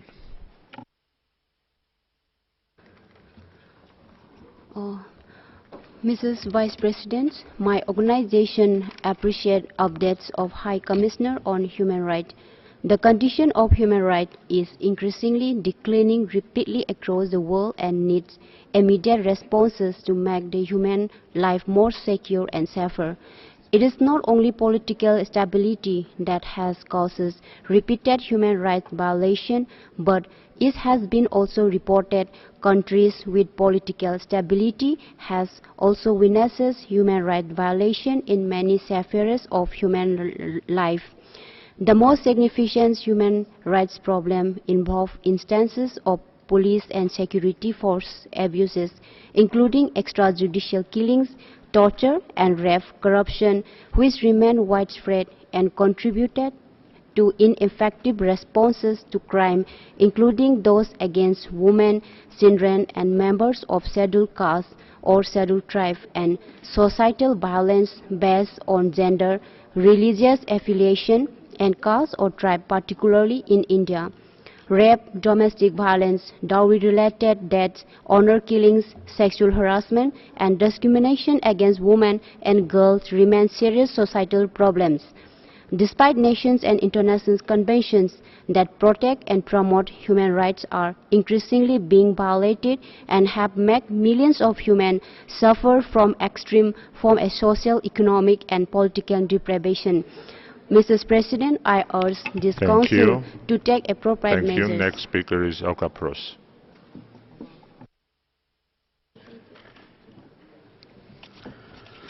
Monsieur le Président, au nom d'Ocapros International, j'adresse mes félicitations au brillant et préoccupant rapport présenté par le Haut-Commissaire des Nations Unies aux droits de l'homme. Ocapros International est très préoccupé par la situation des défenseurs des droits de l'homme, notamment des menaces à répétition à l'encontre de ces derniers, même au sein du Palais des Nations à Genève, lors des conférences où certains diplomates menacent des ONG de représailles. Certains pays africains, membres des Nations Unies, pour le seul fait que l'ONG ne soutient pas ces idiots, menacent de représailles ces organisations et parfois même par écrit. Des exemples sont très présents au Palais des Nations. Par ailleurs, les ONG sont très souvent la cible de certains gouvernements qui les obligent à soutenir les violations des droits de l'homme en faisant parfois des chantages et des menaces de toutes sortes. Cette situation devient de plus en plus préoccupante. La situation des droits humains en Afrique centrale est très critique, particulièrement en République démocratique du Congo. Si rien n'est envisagé pour mettre fin à cette violence, on ne parlerait plus du peuple congolais dans 10 ans. La jeune génération sera livrée à elle-même, les enfants et les jeunes filles condamnés à l'extrême pauvreté et à la mendicité. Ocapros International invite le gouvernement congolais à mettre fin à la violence contre son propre peuple et à remédier à la cause profonde des mécontentements sociaux confortés. Thank you. Next speaker is International Organization for the Elimination of All Forms of Racial Discrimination. This is a joint statement by EFORD and Geneva International Center for Justice. We thank the High Commissioner for his oral update. We would like to express our dismay on the humanitarian crisis and human rights violations in Yemen and Iraq. Mr. Vice President, ever since the start of the conflict in Yemen, the situation has only worsened. To this day, the civil war has resulted in thousands of people killed and displaced. Airstrikes targeting civilian facilities are widespread, curtailing civilians' access to clean water, sanitation, and medical services, further aggravating the alarming situation of the cholera outbreak. The situation is no better for civilians trapped in the armed conflict in Iraq. Mr. High Commissioner, you have mentioned the defeating of ISIS. Unfortunately, what we have seen the most is the destruction of entire cities like Mosul, Tal Afar, and Fallujah in the so-called battle for liberation. Even yet, ISIS and other terrorist armed groups are still present in Iraq. Besides ISIS brutality, there are terrible human rights violations committed by the coalition forces, governmental forces, and by the Al-Hashd al-Sha'abi militia. We urge this Council to address with high priority the terrible suffering of civilians in these countries, holding perpetrators accountable and exerting pressure on these states to comply with its obligations under international humanitarian law, guaranteeing the enjoyment of fundamental human rights for civilians. Thank you. Thank you. InternationalLawyers.org has the floor. Thank you, Mr. President. InternationalLawyers.org places particular importance on the struggle against racism, which requires the full and effective implementation of the Durban Declaration and Program of Action, or DDPA, which was agreed by consensus. We are concerned that the High Commissioner has diverted staff resources that the General Assembly had budgeted for DDPA implementation to other activities. Can the High Commissioner assure us that this has not been the case? If it is not known, can the High Commissioner assure us that this matter will be investigated in an independent and transparent manner? The recommendations of the 13th session of the Intergovernmental Working Group for DDPA implementation, which were adopted by consensus, requested the Office of the High Commissioner to provide input to the development of a multi-year outreach program for DDPA information and mobilization. We will welcome an update from the Office on this important work for the Council, which was requested by the General Assembly. Finally, we also look forward to the publication of the official program of activities for the International Decade for People of African Descent adopted by the General Assembly in November 2014. Can the High Commissioner please indicate when this might be available in print? Thank you. Thank you. Next speaker is the Association for the Protection of Women and Children's Rights. Thank you, Mr. President. While appreciating High Commissioner's report, my organization shares the concerns highlighted in the updates. We appreciate the efforts of the OHCHR for combating the impunity and strengthening the United Nations systems for promotion and protection of human rights. There is a need to focus on the situation where territories are under foreign occupation. There is a grim situation of human rights in Indian-occupied Jammu and Kashmir, where on the one hand, India does not allow UN fact-finding team to visit Kashmir, as said by the High Commissioner for Human Rights, and on the other, the armed forces of India enjoy impunity. Confession before a police officer stands declared a valid confession in the Indian Evidence Act. Identity of a witness can remain secret, which has resulted in fake trials. This situation has drastically increased human rights violations in Indian-occupied Kashmir.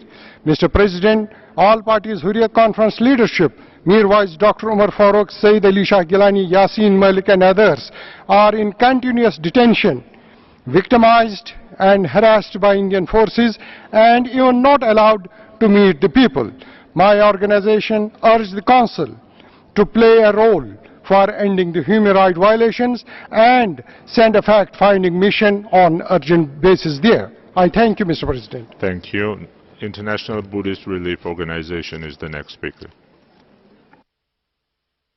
Mr. President, let me draw the Council's attention to non-discrimination and protection of vulnerable people in Sri Lanka, an issue continuously overlooked and disregarded. Most brutal terrorist organization ever existed operated in Sri Lanka with impunity for decades, violating all known human rights and the right to live. Vulnerable victims were innocent Sinhalese, Tamils and Muslims. Sinhalese and Muslims were chased out from the north and east within 24-hour notice to create a mono-ethnic enclave. Council has consistently maintained a dead silence. A word of protest and condemnation was not heard from the international community and this Council. Terrorists massacred Sinhalese and Muslims. Security forces rescued 300,000 Tamils, sacrificing 29,000 soldiers, though they had the option of carpet bombing, killing terrorists along with civilians, as it happens almost daily elsewhere in the world. Humanitarian values of Sri Lankans are deeply embedded in their consciousness due to many thousand years old Buddhist civilization and culture that goes far beyond 1948. Where's the appreciation and recognition of these heroic deeds? Why is the Council continuing to hammer on unsubstantiated human rights violations when several world authority and experts had unequivocally stated that security forces have not committed such violations and unproportionate collateral damage?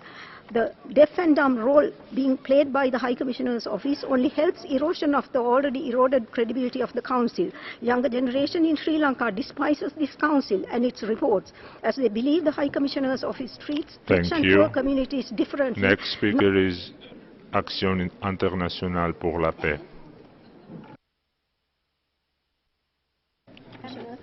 Thank you. I ask next speaker to deliver the statement. Action Internationale. Monsieur le Président, dans la région des Grands Lacs, zone de non-droit ni paix ni guerre, où sévit une atrocité permanente, plus particulièrement en République démocratique du Congo, sans compter les nombreux reports des élections présidentielles, nous assistons dans ce pays depuis un an au massacre des populations du Kasaï avec des centaines de morts et près d'1 million de déplacés dans l'indifférence générale et l'impunité totale.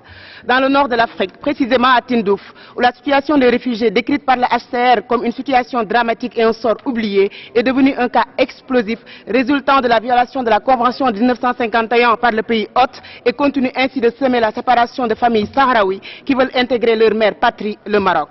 Tindouf, où 4 camps de réfugiés minés par la pauvreté, la misère, l'esclavagisme et l'absence d'horizon pour les jeunes est aujourd'hui le vivier du terrorisme et des activités criminelles de toutes sortes, trafic de drogue, contrebande, trafic d'armes, détournement des aides humanitaires, enlèvement. La mise en place par le pays hôte de barrières pour empêcher tout recensement est une violation manifeste des droits de l'homme, d'autant plus que plusieurs nationalités vivent dans ces camps, Mauritaniens, Maliens, Nigériens. Le moment est venu de demander aux pays hôtes de respecter toutes les conventions relatives à la protection des réfugiés et leurs familles.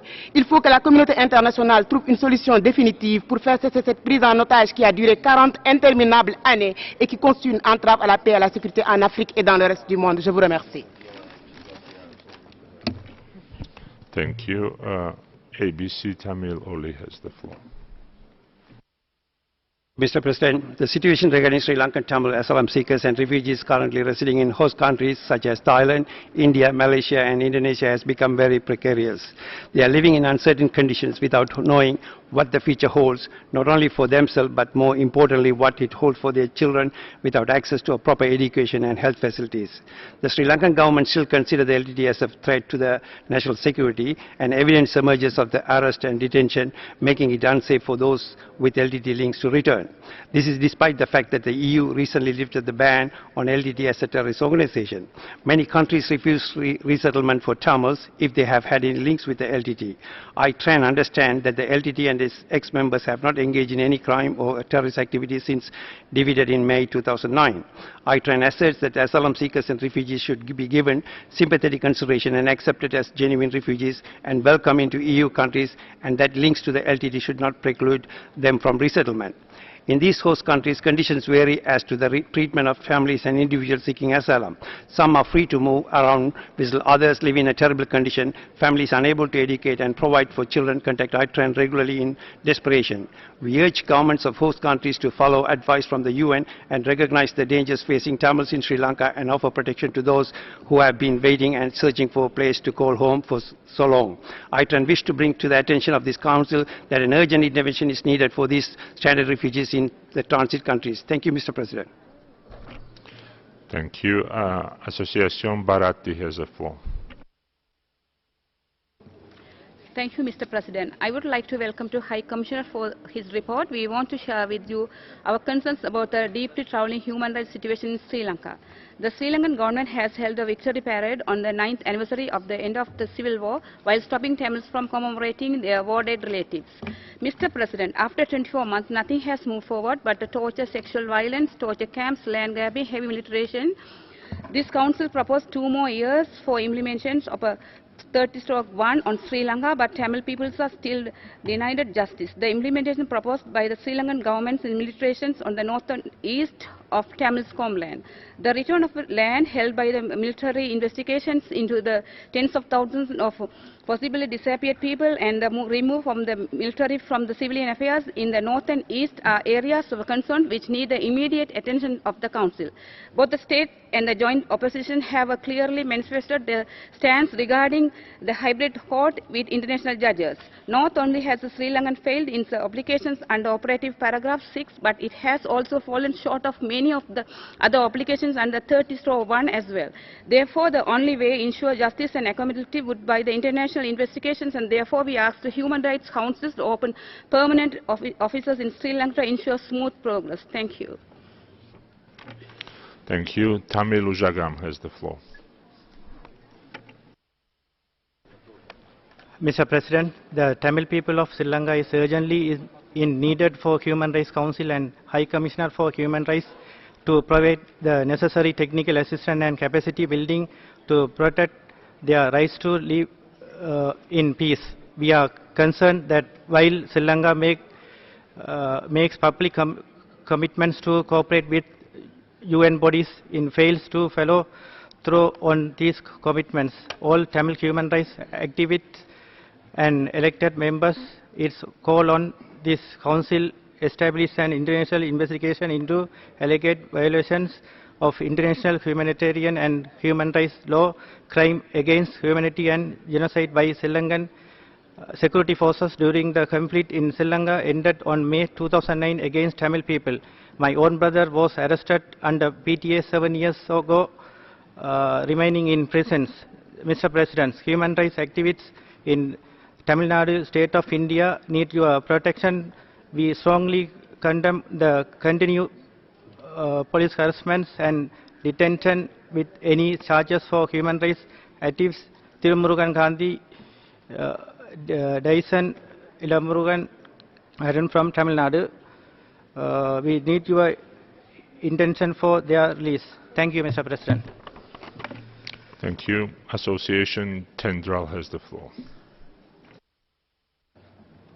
Thank you, Mr. President. Australia's offshore policy is affecting Sri Lankan Tamils. The Australian government has warehoused Sri Lankan Tamil refugees on Nauru and Papua New Guinea since July 2013.